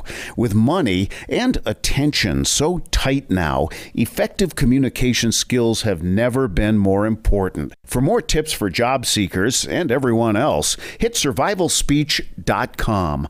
I'm Holland Cook. Looking for a great real estate investment? Consider New Hampshire, which is ground zero for the Liberty Movement. Your first call should be to Mark Worden from Porcupine Real Estate. He's more than just a real estate agent. He's your New Hampshire concierge. Where are the best places to live? Do you want farm, city, the burbs, or forest? Do you want a duplex or multifamily building so that renters pay your mortgage? There are homes in all price ranges in New Hampshire, and Mark can help with financing too. Invest in liberty and property. Mark Worden can help. PorcupineRealEstate.com. Free Talk Live. What's the difference between a stoplight and a school bus? A stoplight is a light, and a school bus is a school bus. Full of children. Right. So That's a good the light lad. doesn't have any kids in it. That's what you call a derelict, educated derelict. Yeah, You gotta come out of Harvard. I'm really not a derelict. I work for a living. You are an educated derelict. Well, you Barbara, know what? I agree with Have you. fun, play your game. No. You're a fornicator, Mark. When Barbara. you pass that next red light, I sure hope they get you good now. Barbara, Hope you don't kill anybody. I'm agreeing with you. Oh, she hung up on you, Mark. But I agree with you, Barbara. I was telling you that I agree with you except for the stoplight thing. Children, Mark. There's children around at every red light. You could possibly kill someone. This, by the way, gentlemen. If you would run a red light at 3 a.m. when there's no traffic as far as the eye can see, then you would just as soon run over a school bus and kill all the kids inside. Free Talk Live, 7 nights a week from 7 to 10 Eastern, live on the Liberty Radio Network at LRN.FM. There are lots of ways to listen to Free Talk Live. Our podcast has been around since podcasts began, and now the FTL feed is loaded with content besides our full show archives. Did you know that we make it easy for you to customize your podcast subscriptions? We have different feeds, one that includes only our full shows, one with just the Daily Digest, and one with just the Edgington Post. You decide what you listen to. It's quick and easy to customize your feeds at feeds.freetalklive.com. That's feeds.freetalklive.com. Is spreading the message of liberty, cryptocurrency, and peace around the globe worth $2 per month to you? As you may already know, in addition to our internet feed, LRN.FM broadcasts on free-to-air satellite across North and Central America, as well as Sub-Saharan Africa. And we've been available on satellite for free 24/7 since 2010. The LRN.FM free-to-air satellite signal is reaching some of the most oppressive regimes in the world, and there's no doubt our ideas are making an impact. You can learn more about the channel's impact by watching the 3-minute video at fund.lrn.fm. If you'd like to help free minds globally with our ideas of liberty, cryptocurrency, and peace, you can donate as little as $2 per month via fund.lrn.fm. You can help us continue and expand our satellite broadcast to multiple continents. Visit fund.lrn.fm today, and thank you for your help. Don't forget to share the link on social media. That's fund.lrn.fm. Do you love Twitter? Make sure you favorite the LRN.FM Twitter account so you can receive our tweets at twitter.lrn.fm. That's twitter.lrn.fm. You are listening to the Call to Freedom on LRN.FM. आप सुन रहे हैं स्वतंत्रता की पुकार सिर्फ और सिर्फ LRN.FM पे।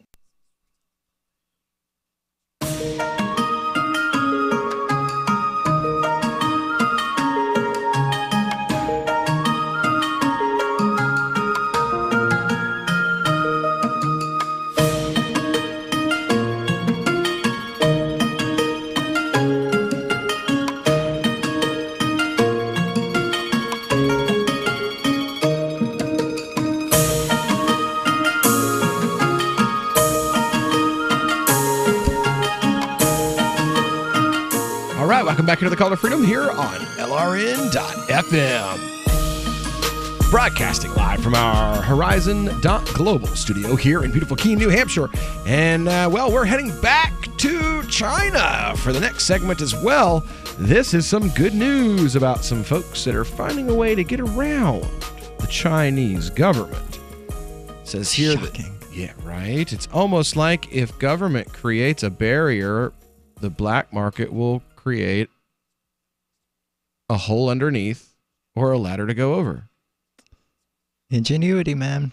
That's what the state exists to do, though, is to attempt to thwart human ingenuity. I think the state actually causes human ingenuity most of the time. Well, yeah, I mean, necessity is the mother of invention. Yeah, the state creates the necessity, and then the ingenuity just flows. But it creates the necessity by attempting to stifle the creativity. Exactly. It's big self-defeating, circle. ultimately. Yeah, it's a self-defeating circle.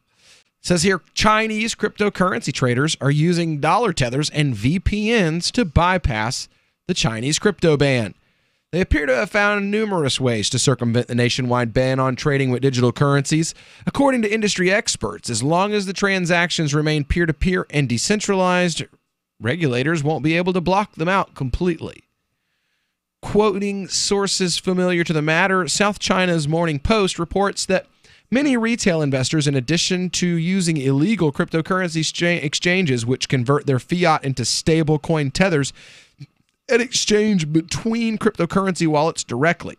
All online actions are carried out through a virtual private network in order to protect the anonymity of the trader and to circumvent the restrictions. The government's hasn't taken any actions on blocking VPNs, even though a source close to the matter revealed that Chinese regulators definitely have the technical ability to shut down VPNs. That's what I was wondering about as you read this article, is why haven't they? However, traditionally it takes numerous conversations with different stakeholders to reach a consensus on configuring a firewall, which lengthens the process. Some companies, like Tencent, have officially confirmed that they'd block transactions or ban accounts associated with cryptocurrency trading. How such accounts or transactions would be identified, though, has yet to be revealed. Despite the country's restrictive stance on all cryptocurrency-related activities, local exchanges proved to be particularly persistent. Reportedly, the competition amongst them has been increasing as they move their servers out of the country and register their legal entities offshore.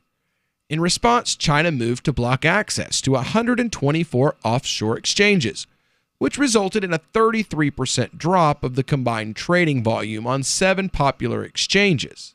This also according to the South China Morning Post. Nevertheless, industry players remain positive that as long as the transactions remain decentralized and peer-to-peer, regulators won't be able to block their access entirely.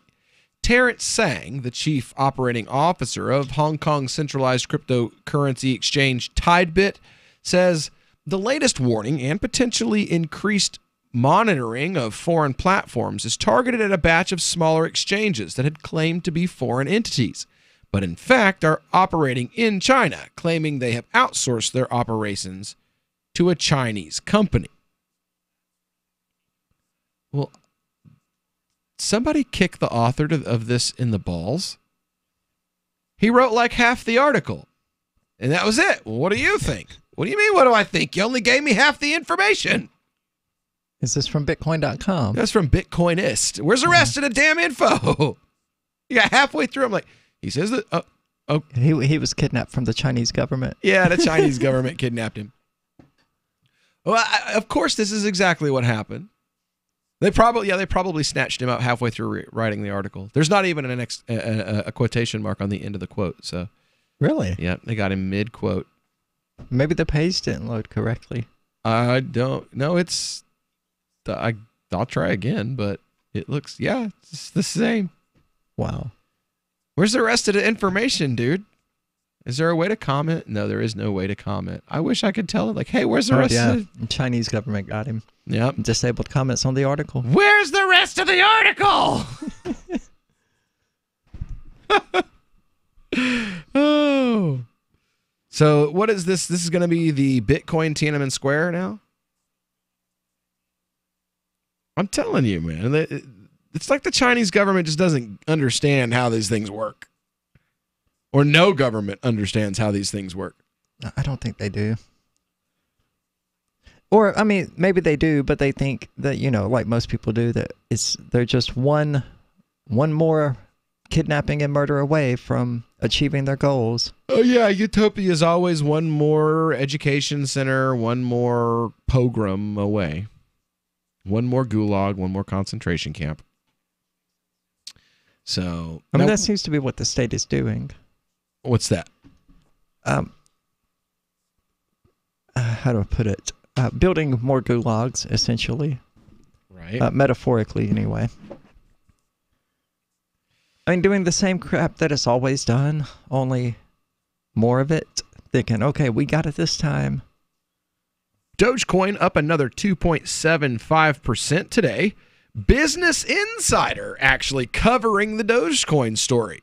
Wow. Yep. A cryptocurrency created as a joke about a dog meme is surging while other coins are tanking, says the title of the latest from the Business Insider. With a sharp sell-off that gripped cryptocurrency markets since the beginning of the year, a coin deemed as the biggest joke by many in the community has become the outlier to crypto land this time. Dogecoin, an altcoin inspired by the Doge meme, has jumped more than 160% in the last 30 days, according to data on CoinMarketCap, a website tracking crypto trading performance. In fact, Dogecoin's the only crypto that's posted a big gain in the last month, with all of the other coins, including Bitcoin and Ethereum, suffering double-digit losses. Dogecoin now has a market capitalization of $729 million, meaning it's now surpassed Zcash and become a top 20 cryptocurrency by market cap. The outlandish surge in Dogecoin comes after it was added to the popular trading app Robinhood in mid-July. The token's rise may also be attributed to recently released demos demonstrating a successful bridge that links Ethereum and the Dogecoin network.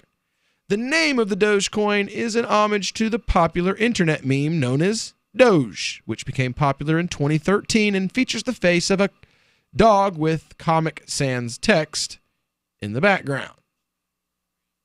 That is the worst description of the Doge ever. I know. I mean, they couldn't even tell you what kind of damn dog it is. Yeah. Again, where's the rest of the article? Or the smirky look on the dog, on the Doge's face. I mean, that's kind of key to the whole thing. Right. What the hell is going on here, yo? Like all of these different articles today, all of our source material today is like, so here's 3/4 of an article. Is that where that one ended? Yeah, that's what I said. Like, here's 3/4 of an article. How about you write the rest of it for us? Just fill in the blanks because we don't have any idea about this technology. All right. Well, it is, we got one more segment of the Crypto Hour coming up after these commercial breaks. So don't go anywhere. We'll be back with more of the Call to Freedom's Crypto Hour right after this.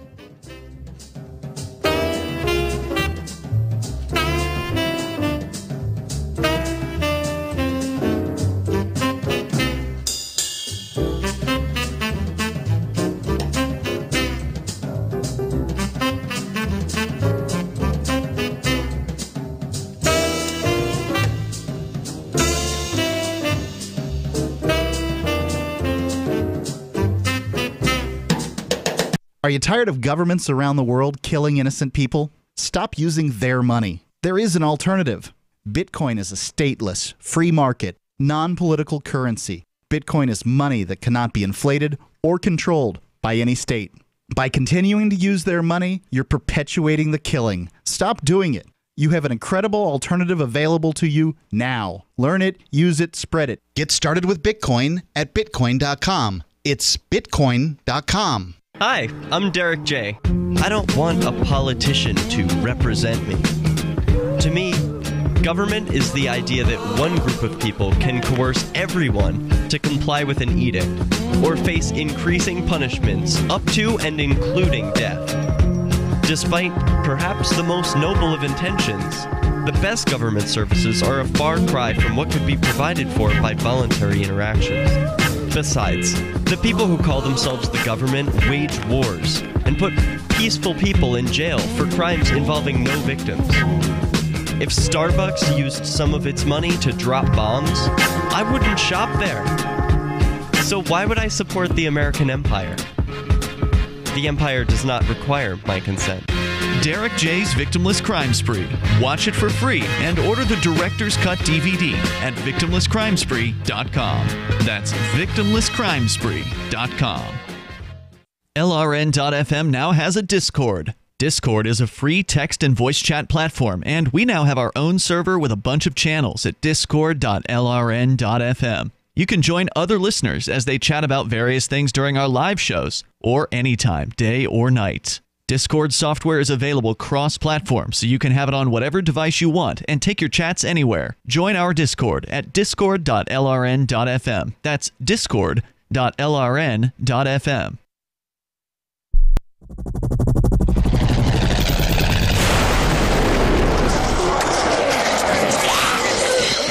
In Survivor Max 2, School Bites, Max must scavenge through a wasteland swarming with the undead. Desperate to find the medicine he needs, he discovers a community of survivors at his former school. Has he finally found the safe haven he's been looking for, or will he discover that school bites?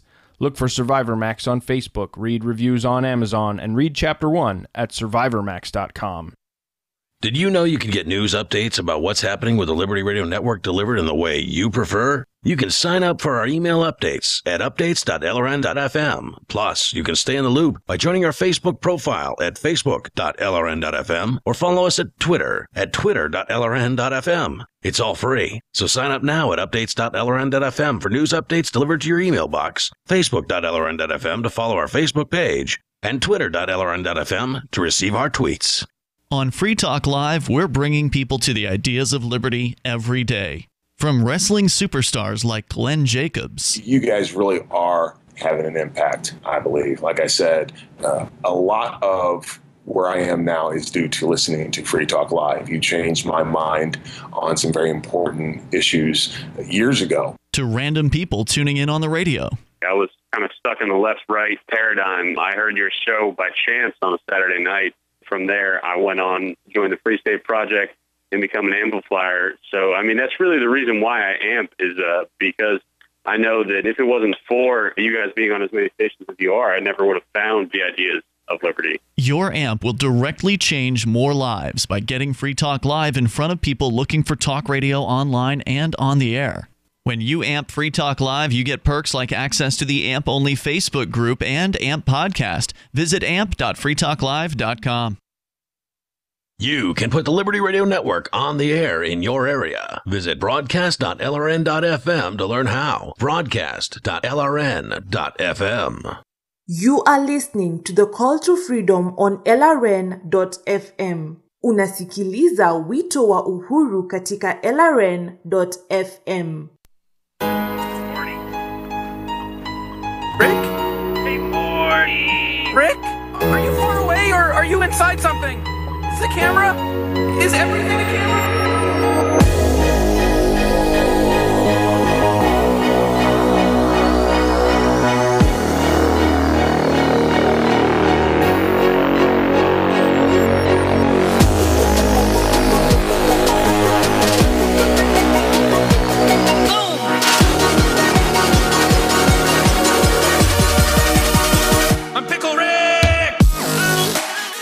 Welcome back into the Call to Freedom here on LRN.FM. Broadcasting from our Horizon.global studio here in beautiful Keene, New Hampshire.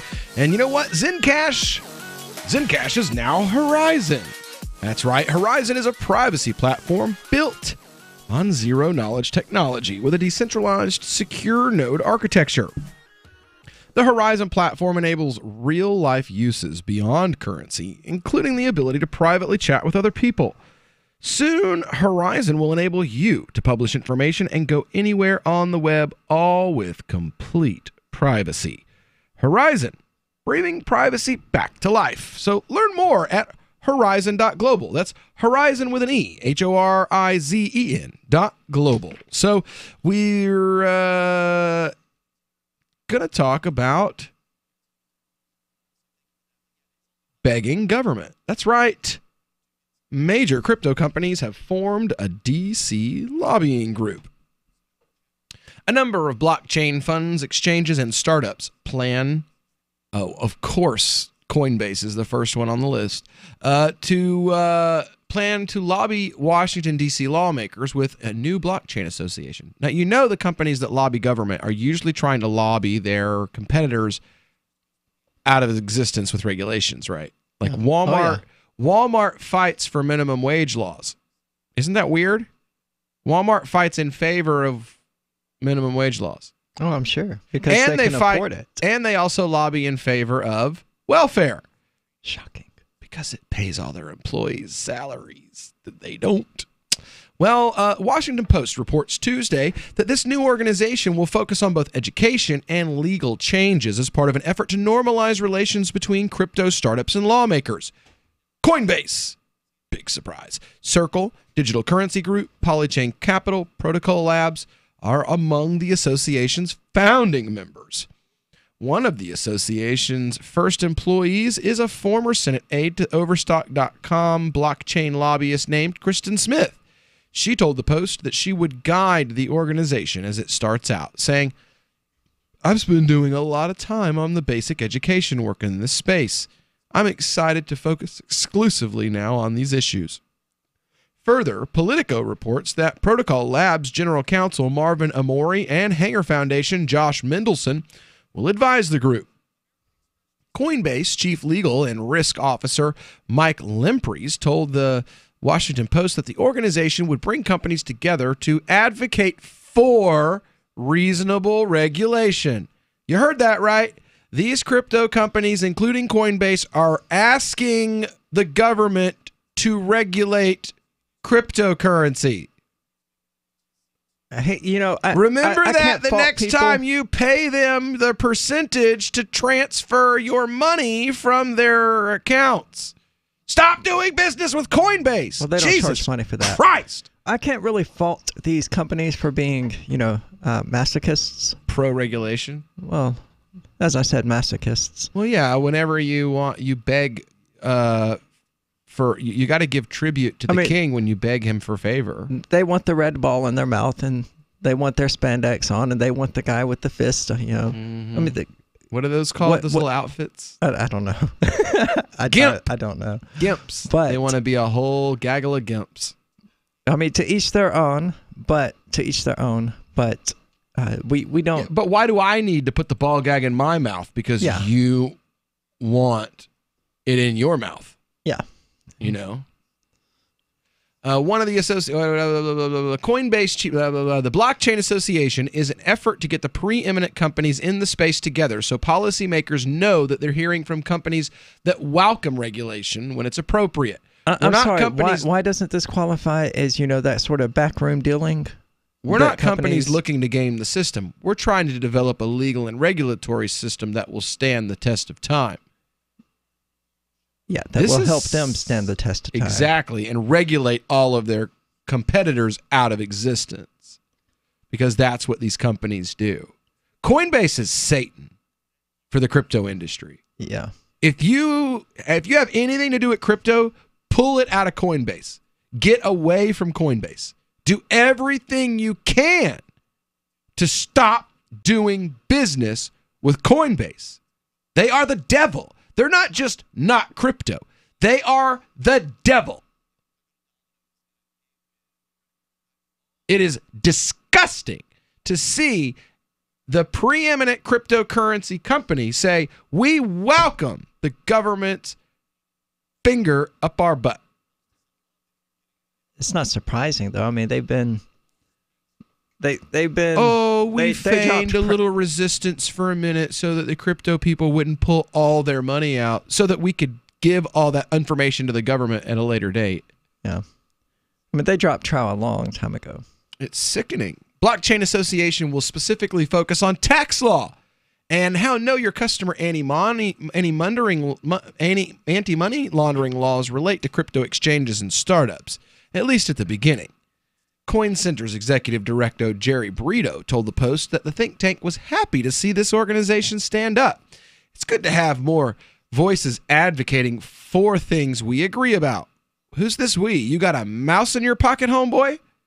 Because the people who helped create the crypto community did it because we didn't want policymakers telling us what to do. Yeah. And here we have those made rich by us regulating us out of existence, sending and seeking the federal government on people from the crypto community. I mean, it's not surprising. It was always going to happen.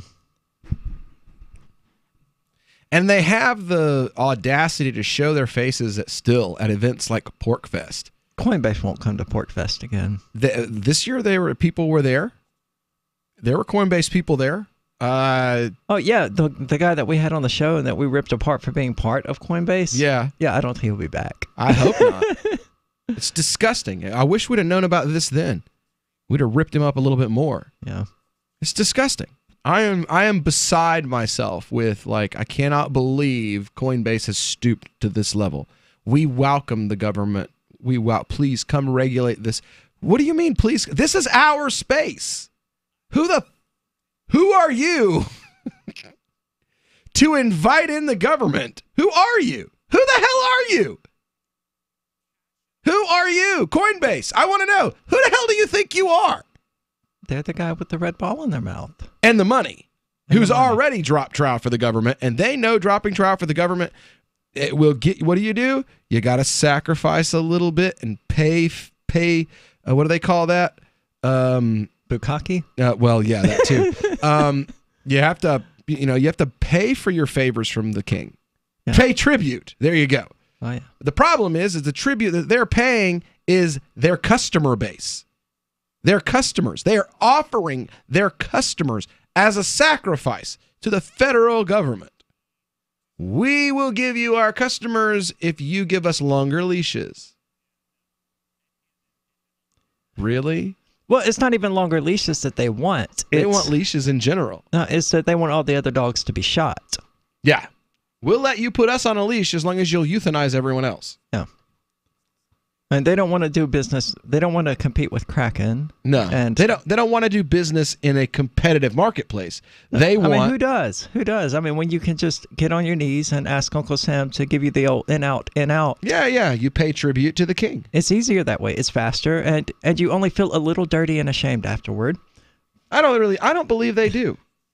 I don't think they do. I think they're past feeling the little dirty and ashamed.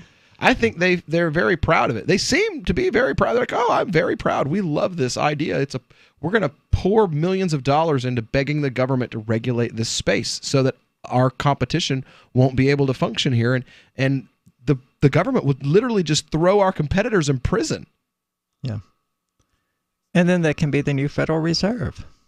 Oh my God. They can rename themselves to Federal Reserve Base. Take your money out of Coinbase. If you care about the crypto industry, if you care about privacy in the crypto industry, take your money out of Coinbase. Stop doing business with Coinbase. Coinbase is not crypto. Coinbase is the devil. We'll be right back after this.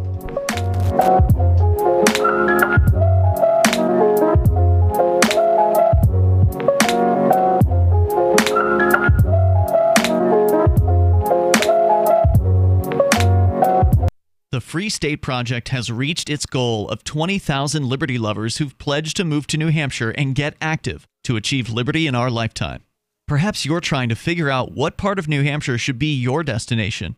If so, consider Keene. You'll find more than 150 reasons to move to Keene at move.freekeene.com. Keene is famous for its historic, publicity-generating activism, as well as being the liberty media capital of the world. It's home to freekeene.com, New Hampshire's destination for liberty activism, news, and opinion. For years, we've been compiling over 150 reasons to move to Keene at move.freekeene.com, where you'll learn about some of what's happening here and what makes Keene a great place to live. If you love liberty, you'll probably enjoy anywhere you end up in the Shire. But do your due diligence first. Please visit move.freekeene.com for the full list of over 150 reasons to move to Keene. That's move.freekeene.com.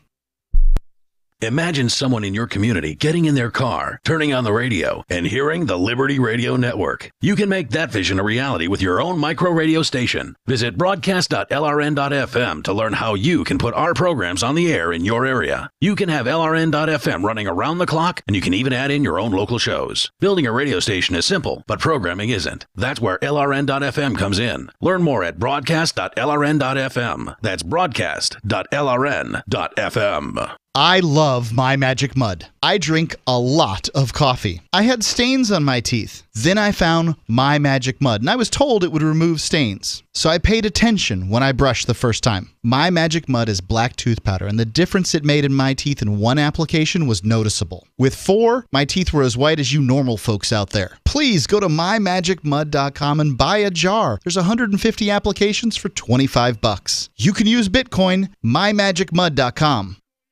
More of the Call to Freedom is coming up next, live after the news on the Liberty Radio Network at LRN.FM.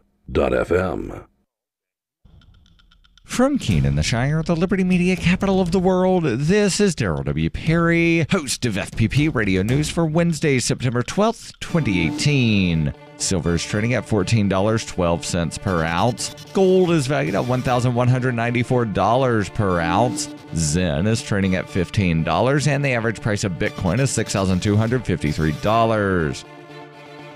Antiwar.com reports, speaking at the UN during the latest session on Syria's Idlib province, U.S. Ambassador Nikki Haley warned Russia and Iran would face dire consequences if they continue to back a Syrian military offensive against rebels in the province. Idlib is the last major rebel-held territory in Syria, and taking it is seen by Syria and its allies as effectively ending the Syrian war. The U.S. has insisted they oppose any move into Idlib. Haley went on to say that Iran and Russia are cowards interested in a bloody military conquest, and that the U.S. continues to intend to respond militarily if any chemical weapons are used. President Trump has also suggested that a military response could happen if he believes the offensive is a slaughter. Haley was unclear what the dire consequences would actually be. Russian Ambassador Vasily Nebenzia reiterated that there were no reasons to think Syria would use chemical weapons in Idlib, and said the presence of Al-Qaeda and other terrorist groups in Idlib obliges Syria to move against them. You can support FPP Radio by shopping online. Whether you're looking for precious metals, bitcoins, or books, you'll find that and more at shop.fppradio.com. Every purchase you make from one of my affiliates, like Namecheap and Amazon, at shop.fppradio.com helps fund FPP Radio. That's shop.fppradio.com. UPI reports after 12 days, Pennsylvania prison officials on Monday ended a statewide lockdown on all prisons due to staff members getting sick from exposure to synthetic drugs. Between May 31st and September 12th, more than 50 staff members and 33 prisoners reported being sickened and were taken to outside hospitals, according to state officials. Lab results showed that staff and prisoners came into contact with a synthetic cannabinoid, also known as K2 or spice, in multiple instances. The substances were reportedly sent through the mail system and by visitors, leading to the statewide shutdown that included suspending mail and visitation to all state prison facilities in Pennsylvania. All inmates were restricted to their cells for 24 hours a day throughout the 12-day lockdown. Pennsylvania Corrections Secretary John Wetzel said the lockdown was a difficult time for staff who became ill by encountering suspected synthetic drugs while simply performing their jobs. The reports of synthetic cannabinoid contamination throughout the prison mail system led prison officials to spend $15 million to increase security, including high-tech body scanners and a digital mail delivery system. However, the Philadelphia Inquirer reported that several toxicologists are skeptical of the validity of the contamination reports and suspect it might be an example of mass psychogenic illness in which mass hysteria ensues over the fear of being exposed to a dangerous substance, or in this case, synthetic marijuana.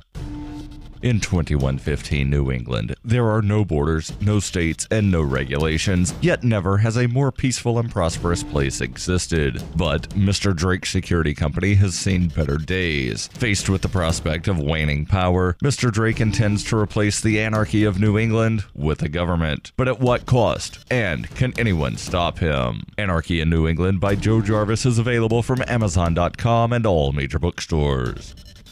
Reuters reports President Donald Trump on Tuesday won dismissal of a lawsuit in which 3 protesters accused him of inciting a riot after they were roughed up at a March 2016 campaign rally in Louisville, Kentucky during Trump's White House run. In a unanimous decision, the 6th U.S. Circuit Court of Appeals said the protesters did not state a valid claim under Kentucky law against Trump or his campaign, and Trump's speech was protected by the First Amendment because he did not specifically advocate violence. Henry Brousseau, Kashia Nangwuma, and Molly Shaw said they had planned a peaceful protest at the March 1st, 2016 rally in which Trump gave a roughly 35-minute speech that was interrupted several times. They claimed they were assaulted, pushed, and shoved, with Brousseau being punched in the stomach and unceremoniously removed after Trump repeatedly exhorted supporters to get him out of here. But in ordering the dismissal of the incitement to riot misdemeanor charge, Circuit Judge David McKeague noted that Trump said, "Don't hurt him." McKeague said this amounted to an express disavowal and discouragement of violence, even if Trump wanted to quell disturbances by having the protesters removed. Trump and his campaign had previously won the dismissal of negligence claims and claims that they should be held liable for 3 Trump supporters who allegedly participated in the assaults. Those supporters were also named as defendants.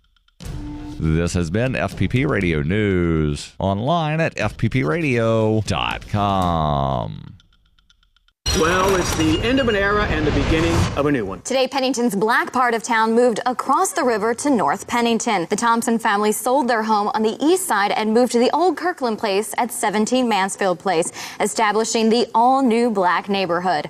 Northside residents are looking forward to the infusion of fun and funk that the new black part of town is sure to bring to their area. Mayor Mitzi Kranowitz presided over the dedication of the new black neighborhood, unveiling a sign designating it a landmark district. It's lovely, everyone. Pennington's diversity is its strength, whether it's Little Harlem or the so-called Gayborhood, where Paul and his partner Bryant have that cottage.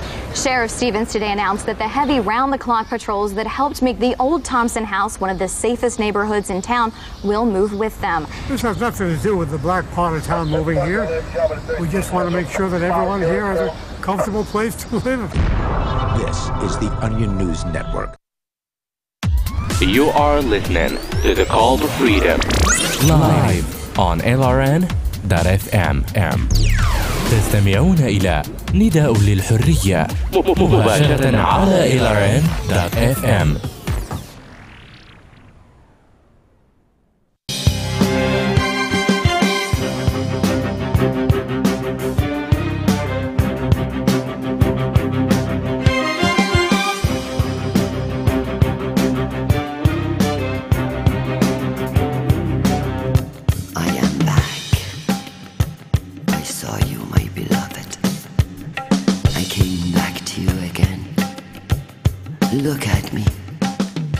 All right, welcome back into the Cult of Freedom here on LRN.FM. We are broadcasting live from the Horizon Global Studios here in beautiful Keene, New Hampshire.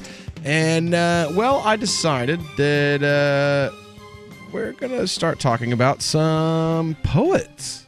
We're going to have a discussion today about one that my son is actually named after. But we're in discussions right now with a professor and translator, Milena Rampoldi, who translated a work from Iraqi Arabic into English about the philosophy, deeds, and life and poetry of Rabia al-Adawiyya. She was considered the first Sufi saint. She was killed for her advocacy of love over fear. Basically, she stated that love of God is a greater emotional, it comes from a greater place than fear of God, that it's better to love God than fear God. And that because of that, the influence of that, the Abbasid dynasty was much different than the Umayyad dynasty, and you had all of these Buddhist and philosophical influences that came by way of her work, and she's like a martyr and world famous still to this day. As the in this discussion I'm having with the author here puts it, an interface between phenomenology and existentialism. Why couldn't we get the professor of phenomenology from the University of Johannesburg who was going to come on to discuss Nietzsche and I bet we can get Heidegger her, though. I bet she'll show. Latinus? She'll actually show. I think she's in London, though. But yeah, I bet she actually shows. Now, wanted to have a talk. I love the concept of phenomenology. Until I started talking to this professor, I hadn't paid any attention to it. But it's a perfect word to describe the kinds of things I'm interested in. It's like, what is phenomena? You know? And how we experience it subjectively based on our own perspectives and all of that. It's perfect. You should read Rumi. Yeah? Yeah, you should definitely read Rumi.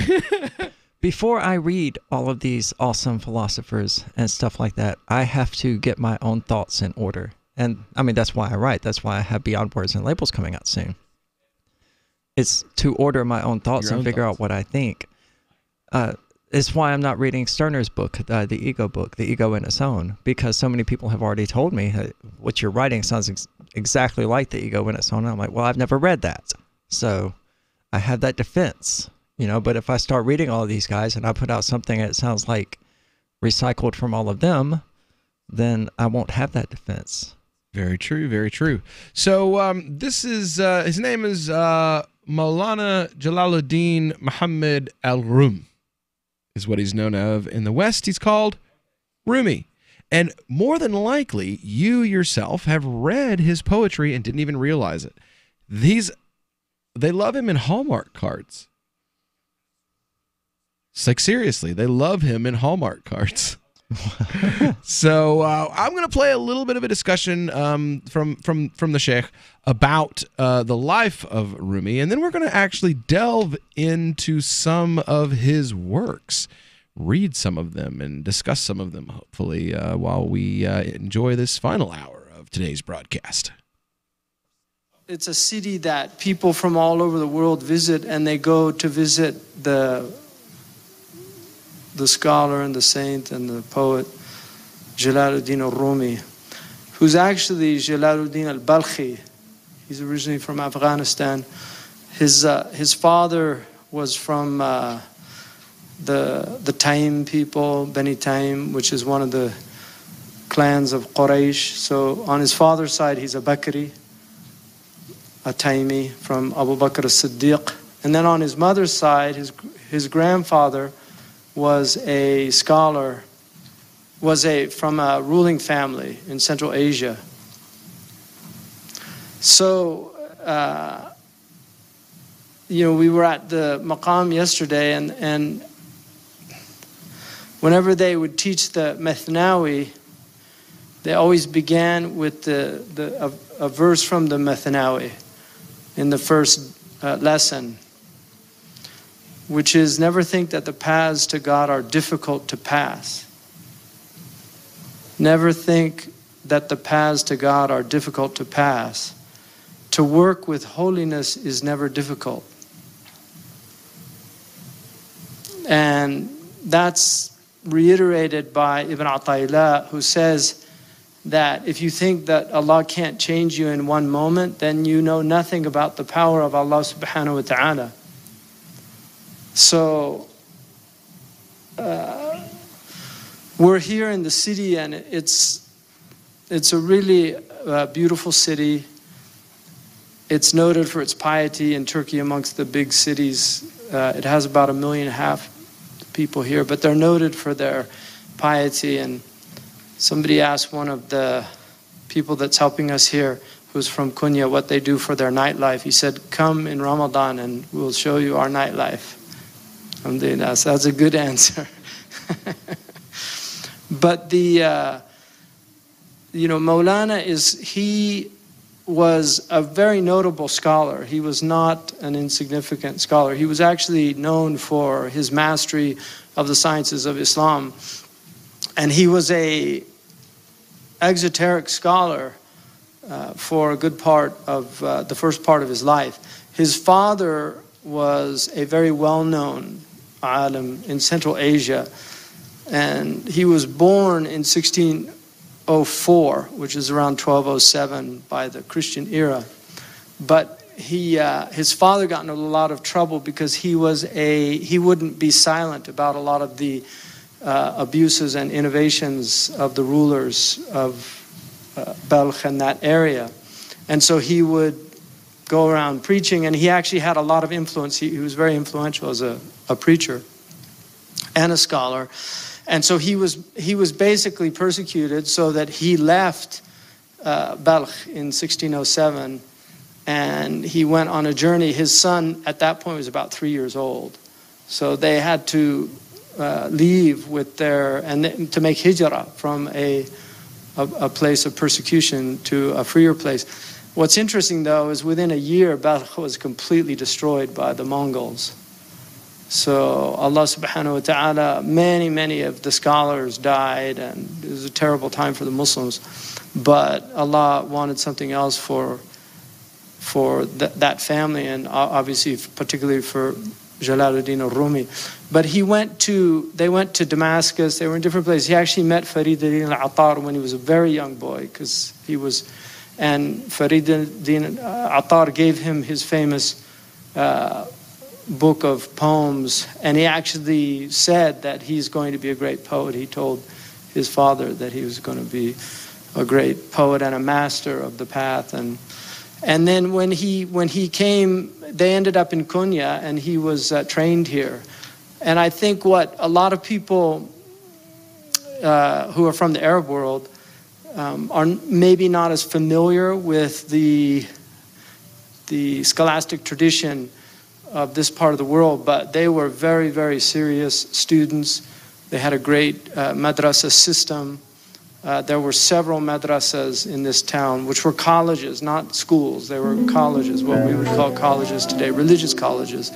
But they were religious colleges where they studied many sciences. In the West, we have the concept of the trivium, which are the 3 language arts. In the Muslim world, there were about 30 language arts that they would master. So it was a much more advanced and sophisticated system. When you get into advanced Islamic tradition, by this period, 13th, 14th, 15th century, these people were studying...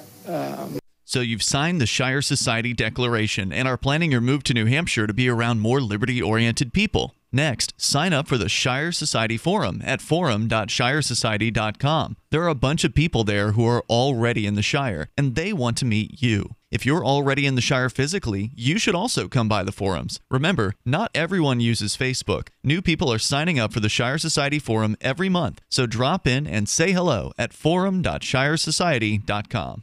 This is Michael Dean from the Freedom Fiends. I've run websites since 1996 and have used over a dozen web hosts in that time. AgristHosting.com is the only one that hasn't broken my heart. Agrist Hosting's uptime and service is stellar, and their DDoS mitigation is the best I've seen. That's important because if you tell the truth in this world, you'll ruffle feathers. And some people will try dirty tricks to silence your voice. No matter what the haters hit us with, Agrist Hosting keeps our websites online. If you have a mission-critical commercial presence or a world-changing activism site, you cannot tolerate any skullduggery. So go with agristhosting.com. Have a WordPress or blog site, but you're not satisfied with performance or uptime? Or just want raw hosting? Want to pay with Bitcoin? Agrist Hosting specializes in high-performance hosting with personalized service. Go to agristhosting.com and click on the button that says Get Hosted. That's agristhosting.com. The 3 most important things you can do for LRN.FM are: 1. Let your friends know you're listening to LRN.FM on your social networking profile. 2. Buy the things you buy online through shop.lrn.fm. 3. Give $5 a month to the AMP program at amp.lrn.fm.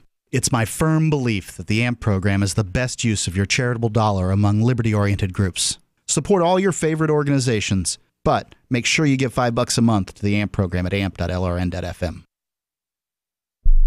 The new 4th edition of Healing Our World, The Compassion of Libertarianism, will take your understanding of liberty to a deeper level and has over 1,300 updated references, new cartoons, and a foreword by Dr. Ron Paul. With discounts for multiple book purchases, the 4th edition of Healing Our World is a great gift for the liberals, pragmatists, environmentalists, and Christians in your life who think libertarianism is cold-hearted. Get yours today at healing.freetalklive.com and use promo code FTL for a $5 discount. Did you know we've taken our LRN.FM telephone listen line to a new level with the LRN.FM audio on-demand line? Now you can call 712-770-8447 anytime and listen to LRN.FM's live feed. And you can listen to a bunch of our original shows on demand. Long-distance fees may apply. Just dial 712-770-8447 and choose from the menu. 712-770-8447. We have some good news. The indictments against Ross Ulbricht in the District of Maryland were dismissed with prejudice, meaning they can never be refiled. This is especially good because those indictments contain the only charge ever made that Ross engaged in murder for hire. This was a serious allegation that Ross Ulbricht denies. It was never prosecuted or ruled on by a jury, but was trumpeted by the federal government and the media as if it were proven fact. The Maryland court held these indictments for almost 5 years, poisoning Ross's case and leaving him under a cloud of unproven allegations. As explained in Ross's appeal to the Supreme Court, the fact that the judge used these allegations to give Ross a draconian sentence of double life without parole violated his Sixth Amendment right to a jury trial. Judges are required to issue sentences based on convictions decided by a jury, not unproven allegations never even charged at trial. Although this is a positive development, the dropped indictment will not set Ross free. Now, a presidential pardon is Ross's only hope of freedom. Sign the petition at freeross.org.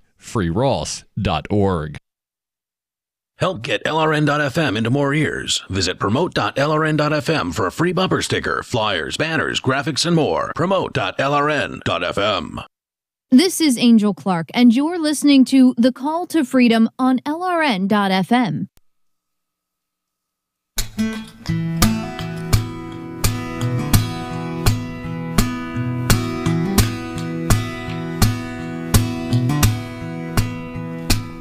Listen to a simple story told by a reed taken from its home. Here's a tale for all you people who've wandered lost and all alone. Since I was cut from out the rebate, I have made this cry sound.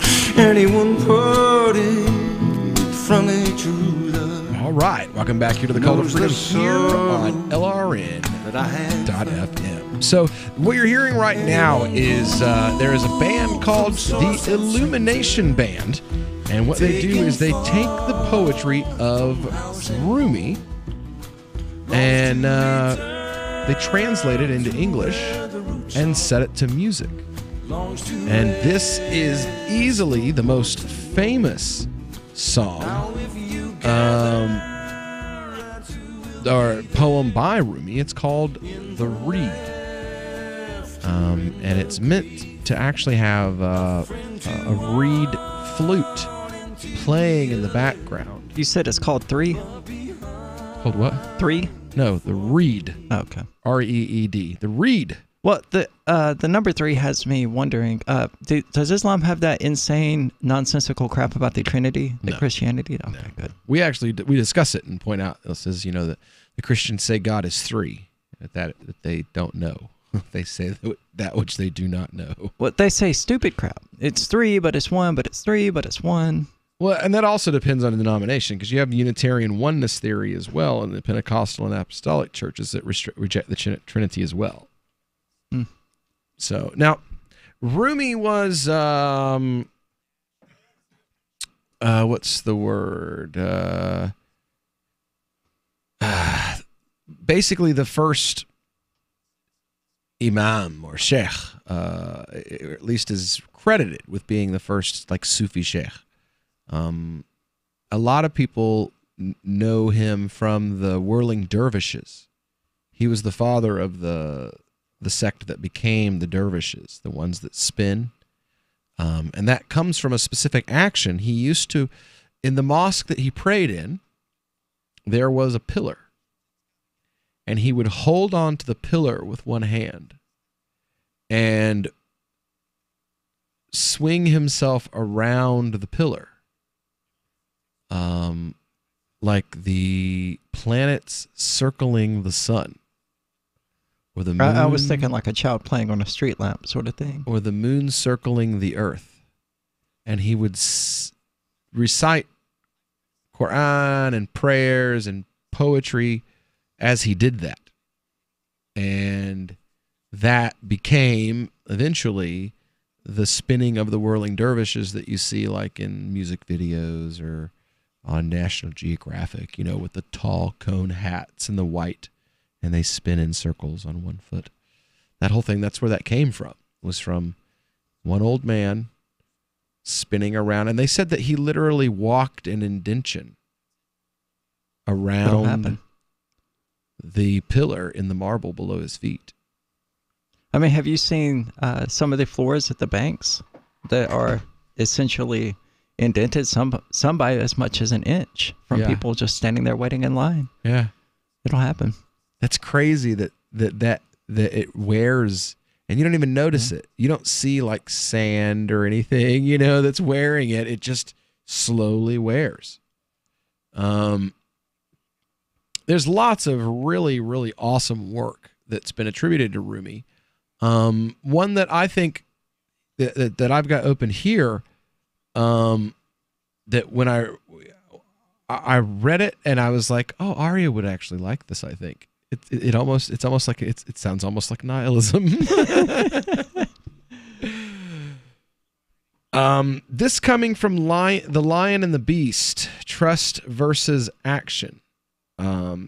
Starts, those who run from pain fall into pain again. Those who escape from the snake meet only the dragon. For work is a man-made trap that drains life's blood with what he thought to be his heart. The door was locked, with the enemy still in the house. There are too many defects in human foresight, so better trust only in the greatest friend. Better balance with the sight of God. Where will you find your desire? So long as the child has no strength, he rides his father's neck. Once he becomes busy with the world, he finds only sadness. He gives rain from heaven. He who gives rain from heaven gives also bread. It's pretty cool. I'm not sure I see what's I guess Nietzschean about it, but I do like the sentiment. The whole idea of like, if you run from pain, you find it. And the one who escapes the snake will only be eaten by the dragon. Well, that sounds a lot like Eckhart Tolle, really, who wrote, I can't remember the name of the book right now, but it's mostly about the ways in which emotional pain manifests as physical pain. And that we end up, in Western society, we fundamentally misunderstand the link between emotional pain and physical pain. And that his argument was essentially that it's the reason that we have these odd just pain diseases that we really don't have any treatment for or any sort of explanation for. And I can't think of them off the top of my head, but one of them is really common and you're always seeing commercials about it. But it's essentially just pain. And his argument is that, it's because in Western society, we don't take emotional pain seriously. We treat it like, oh, just feel better, when it can be every bit as damaging to a person as having an arm mangled in a press, to have their emotions mangled. And I do agree. I don't agree with him about, the links between emotional pain and physical pain, because I don't know anything about that subject. But I do agree with him about the only way through the darkness of one's own mind, the only way through that sort of sorrow, depression, pain, suffering, whatever words you would like, is through it. You can't push it away. You can't hide from it. You can't run from it. I mean, if you do, it's going to add up. It's going to build up until you're overdosing on heroin. Here's one. The minute I heard my first love story, I started looking for you, not knowing how blind that I was. Lovers don't finally meet somewhere. They're in each other all along. Now that's the kind of stuff that he writes that you find in Hallmark cards. And the funny thing is he ain't talking about you, girl. No, he's talking about the Lord, right? Yeah, or the prophet, one or the other, depending on the poem at hand. He's, like the reed bed is about that feeling of separation from family, and he's talking about that longing, but he's using things that we can relate to understand the longing in the heart to return to the divine.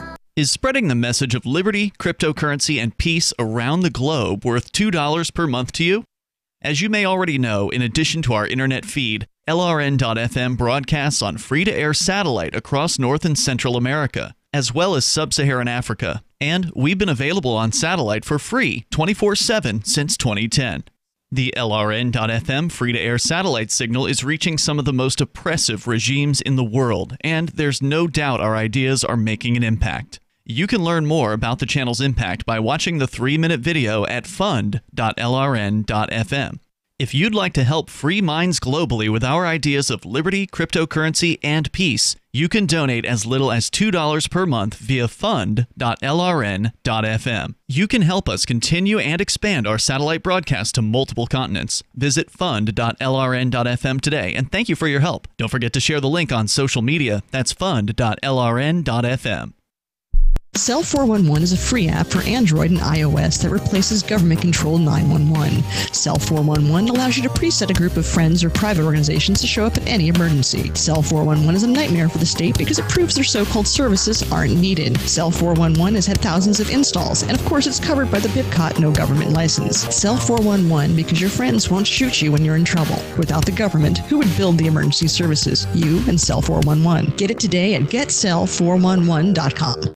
A new medical study on the effects of marijuana use confirms that everyone knows you're high and that you'll never stop feeling like this.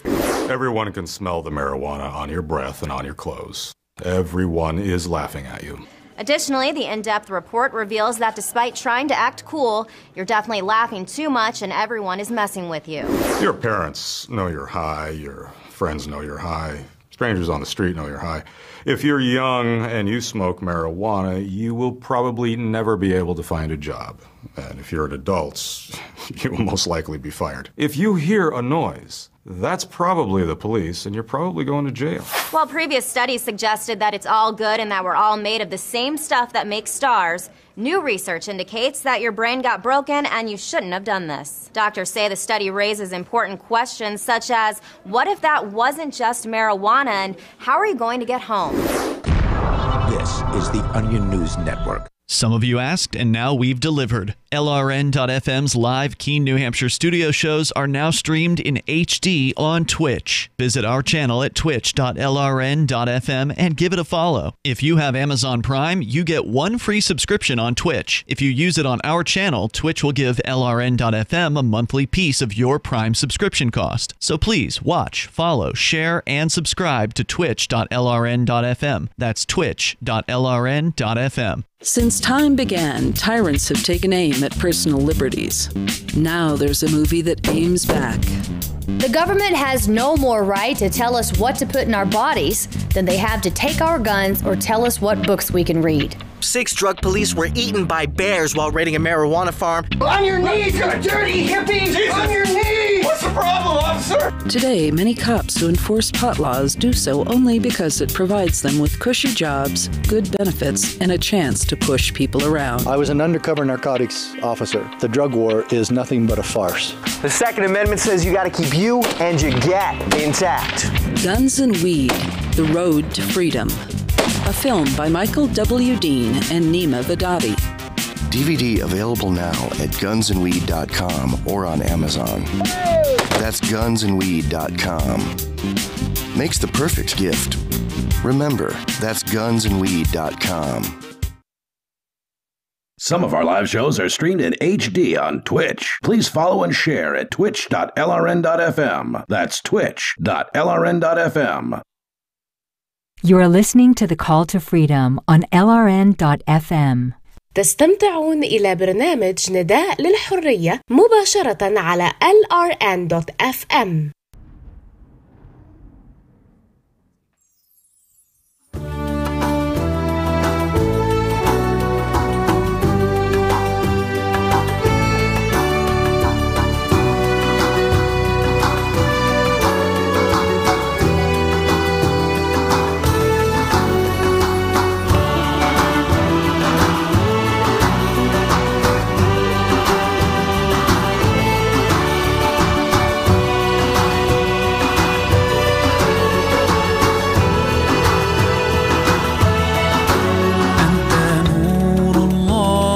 فجرا جئت بعد العسر يسرا ربنا أعلاك قدرا يا إمام الأنبياء أنت. All right, welcome back into the Call to Freedom here on LRN.FM, broadcasting live from our Horizon Global studio here in beautiful Keene, New Hampshire.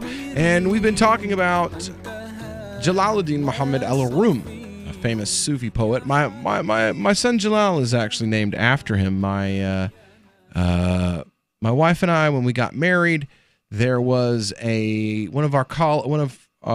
college professor from the Valencia College that I had done some events with and lectured for her class a few times, came to the wedding. You know, she was invited. She came to the wedding and she brought us a poem by Rumi, and we ended up because Rumi was already I was already a fan of Rumi because, you know, Sufi chant dhikr is what it's called. It was part of what had drew me into Islam as far as like something I was interested in that kind of gave me an inclination to study. So we ended up naming our son after this poet. Hopefully he grows to be as influential and intelligent and revolutionary thinking. That would be cool. Okay. I'm sure that was so loud. Aria's mic picked it up. He didn't come through the mic. Okay. God. I don't know where that came from. But there's so many different. Here's one. Yesterday I was clever, so I wanted to change the world. Today I am wise, so I'm changing myself. You know, that's the kind of stuff that I'm like, that's meme material right there. People are going to say Gandhi said that, you know, like there's, and that's all you get from him. If you're irritated by every rub, how will your mirror ever be polished? You were born with wings. So why do you prefer to crawl through life? This is the best one. Forget safety. Live where you fear to live. Destroy your reputation. Be notorious. That should be on a t-shirt for you. You and Ian should both wear a shirt. I think we're gonna put that on a shirt and give it to Ian. Well, be I want notorious. Huh? I want one too. Just put be notorious, Jalaluddin Al-Rum, and people will be like, huh? Good conversation starter. Right. Oh, here we go. Here's one of those. Oh, no. Where's it at? Stop acting so small.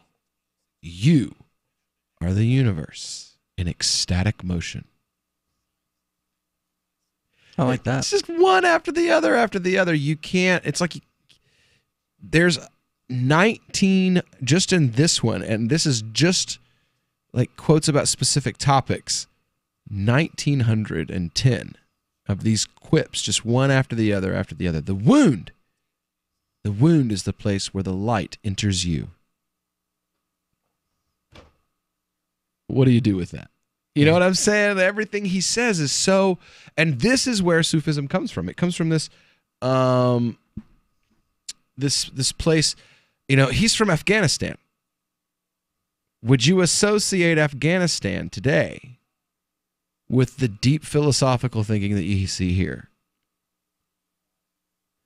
If you look at Afghanistan and what I we wouldn't know of associate today's Afghanistan today with anything, because I know that Afghanistan today, whatever it is, it's not what it should be.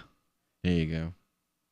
Very true. It's what Russia and the United States made it.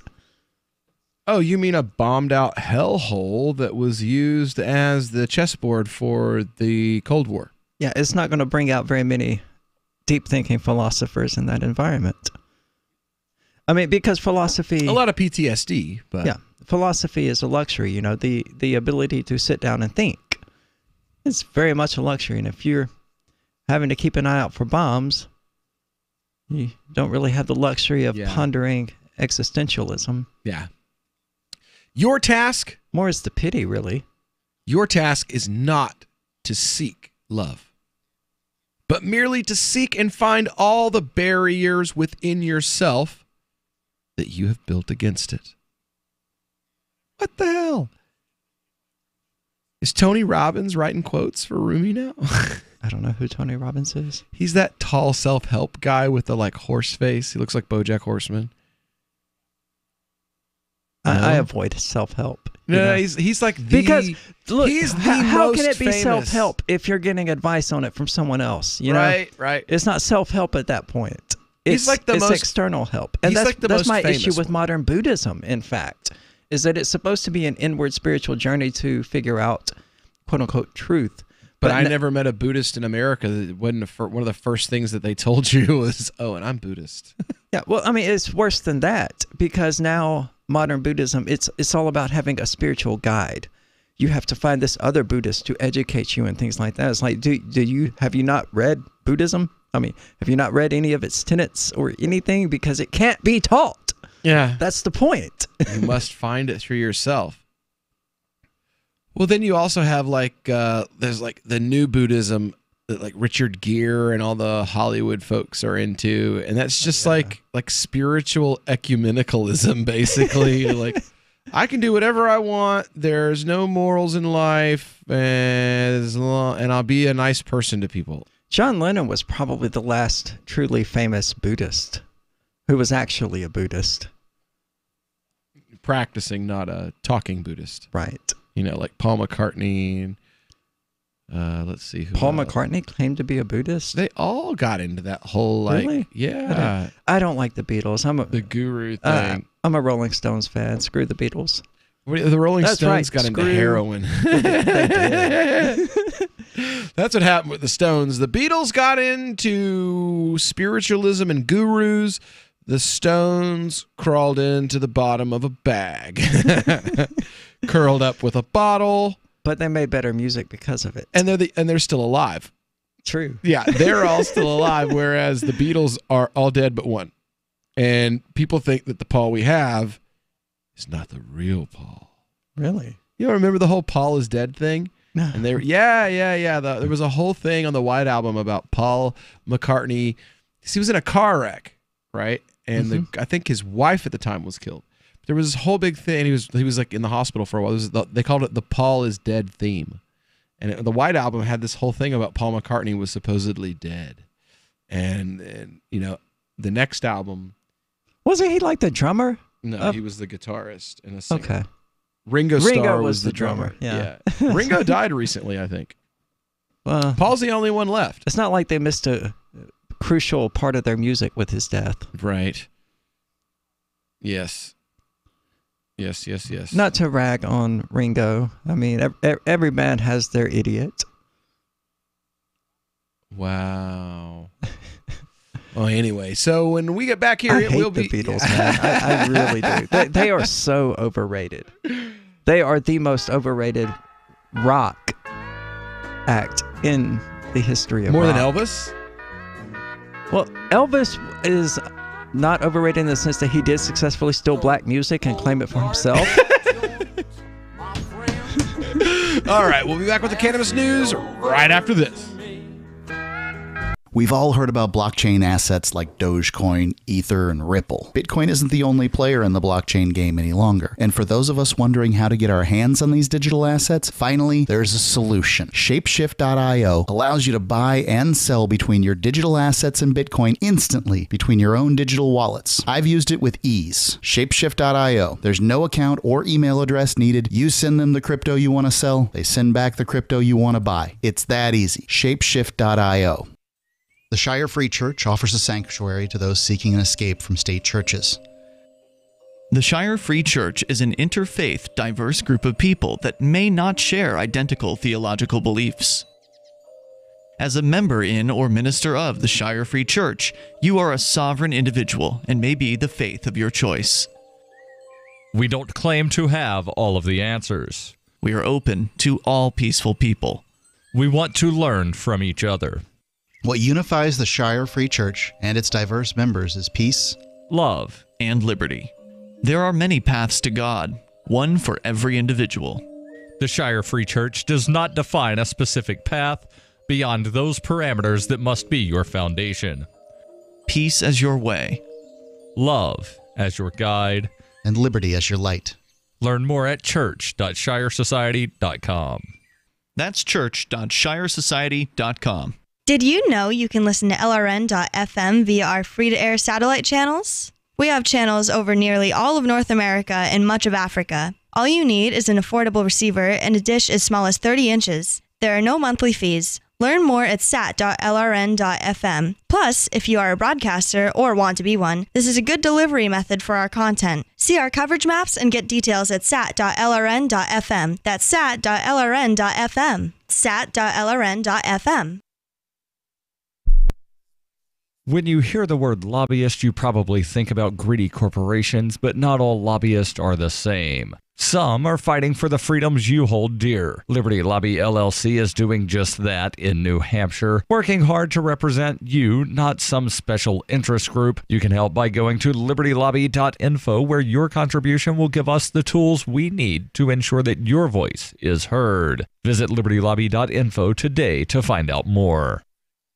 Here's a chance to do a little activism while you're cruising Facebook, Twitter, or Google+.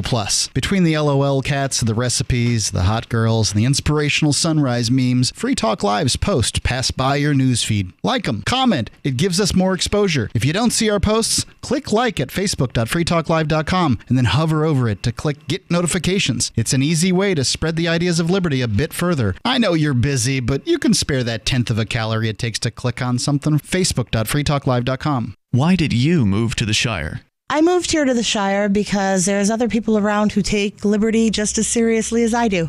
I moved to the Shire because I saw videos of people challenging authority and thought that I could get support myself. It called to me, like, do this right now. I wanted to be around people like me who got it. And once I got here, I knew there was nowhere else that I wanted to be. I've always wanted to change the world.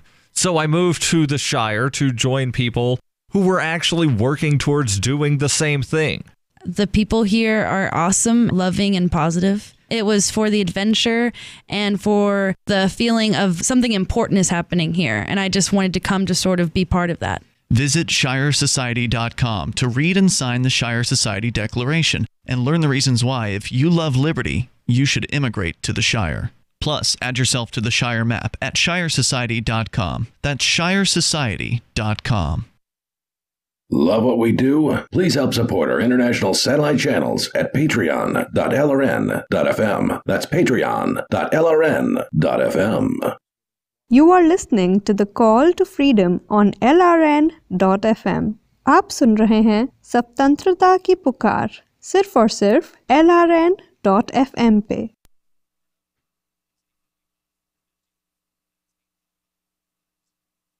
This song goes out to Jerry Garcia and Bob Marley.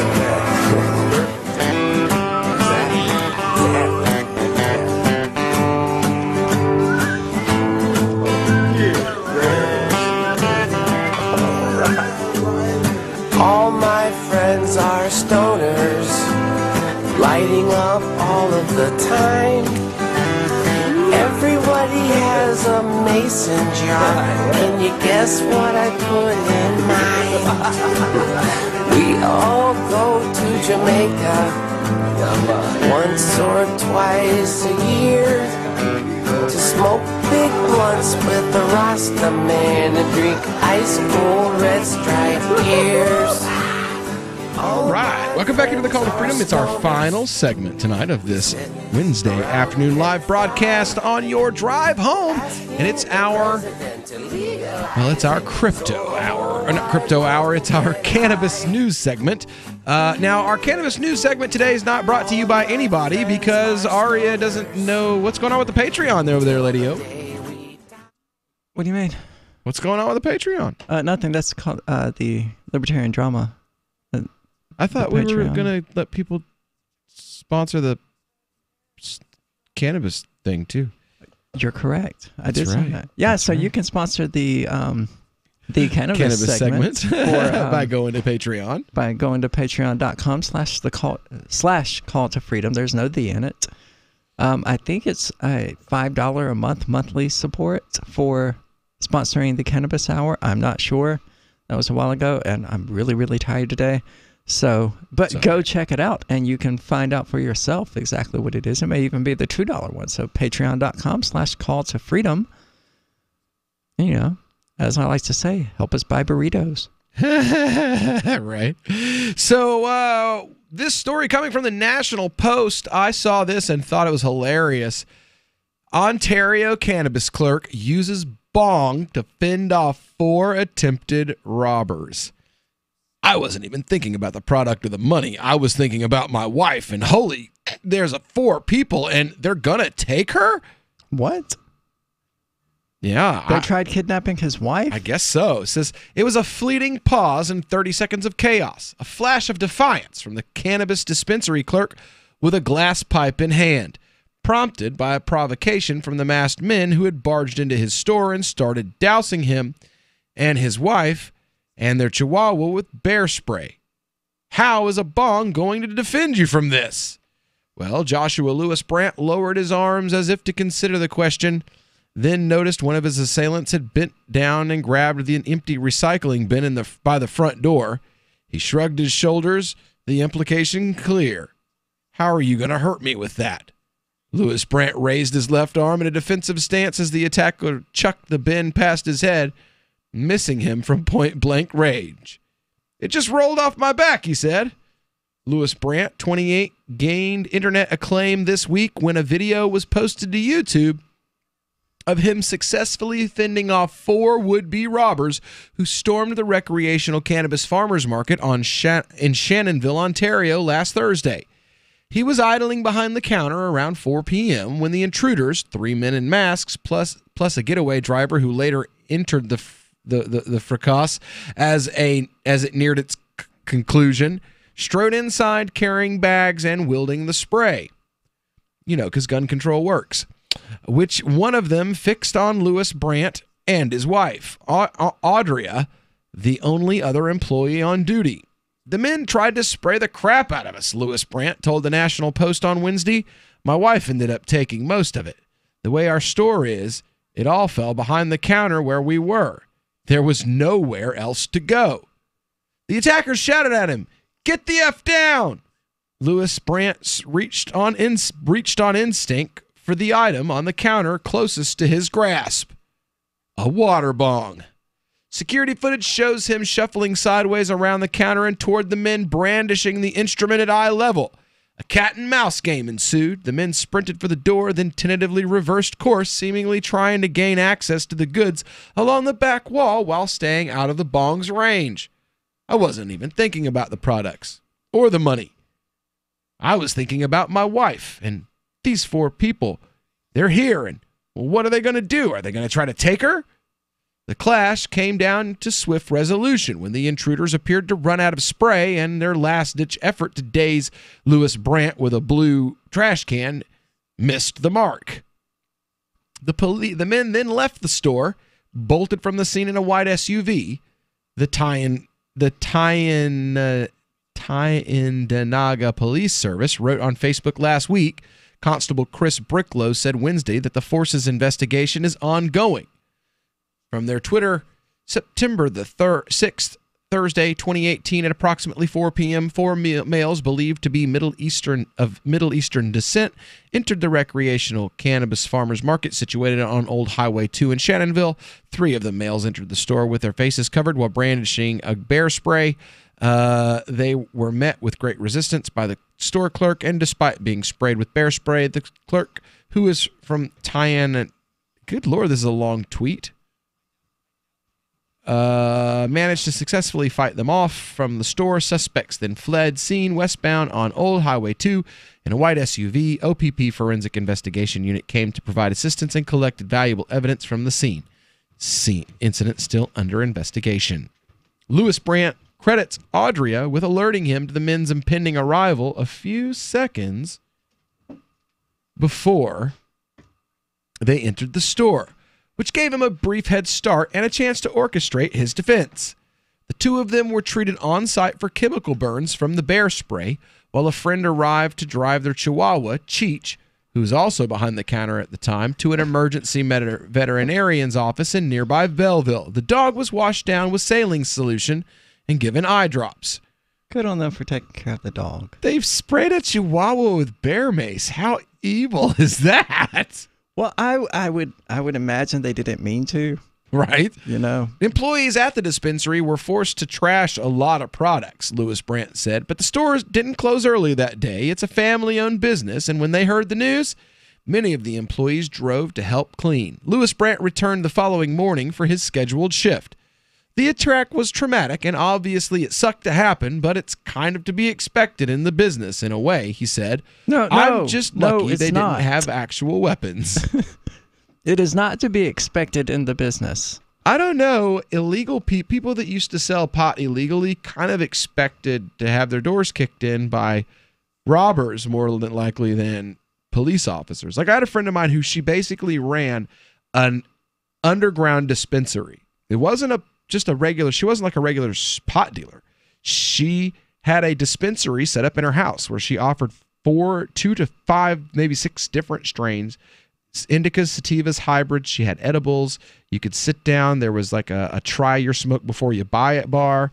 And she had all the medical and negative side effects listed on a glowing board behind. Like you went in and she just had a table. She had her whole living room set up to be like a dispensary. And she had her door kicked in by the police once in 10 years and 7 different times by robbers. I mean, she was doing this out of her home, though, which wasn't super smart. And it was underground, so, I mean, it was black market. Yeah. I mean, buying drugs on the black market is always dangerous, no matter how above the table you are. Well, now this is going to be like working at a 7-Eleven. You just kind of expect you're probably going to get robbed at some point in your career if you're there longer than a year. But, I mean, that's true about just about any business. You're not getting robbed at Walmart. I'm sorry. I haven't seen anybody walk into it, try to hold up a Walmart or grocery store. I've heard of somebody try it. It was about 15 years ago, and they failed miserably. I'm sure they did. But, I mean, grocery stores, Walmarts, They have to malls. have that single register, that single vulnerability, and Walmart doesn't have that. Exactly. And the store is too big. You got to go through like 4 different doors to get from the registered back to your getaway car. And a giant parking lot that you have to drive out of with 50,000 cameras in it. And at least one of the 10 million people you're about to walk past is an off-duty cop. Yes, exactly. Whereas in the gas station, if you hit it right, they run in, there's nobody there, you rob the guy, you run away, and that's the end of it. Unless you meet my mother, in which case you get your face bounced off of the bulletproof glass that the lotto tickets are housed underneath of. The money in your hand goes flying everywhere. You end up with a crack in the glass and a busted face. And my mom ends up fired from her job because she attacked the robber. That seriously happened to my mom when I was like a senior in high school. A guy jumped across the counter, stuck his hand in the register, pulled the money out, and she grabbed him by his ears and bounced his face off the counter. The money went everywhere. He ran out the door, and she got fired because there's like you have to sign a contract that says you won't fight back. So yeah, it's kind of a part of it, unfortunately. Don't go anywhere, guys. Free Talk Live coming up next.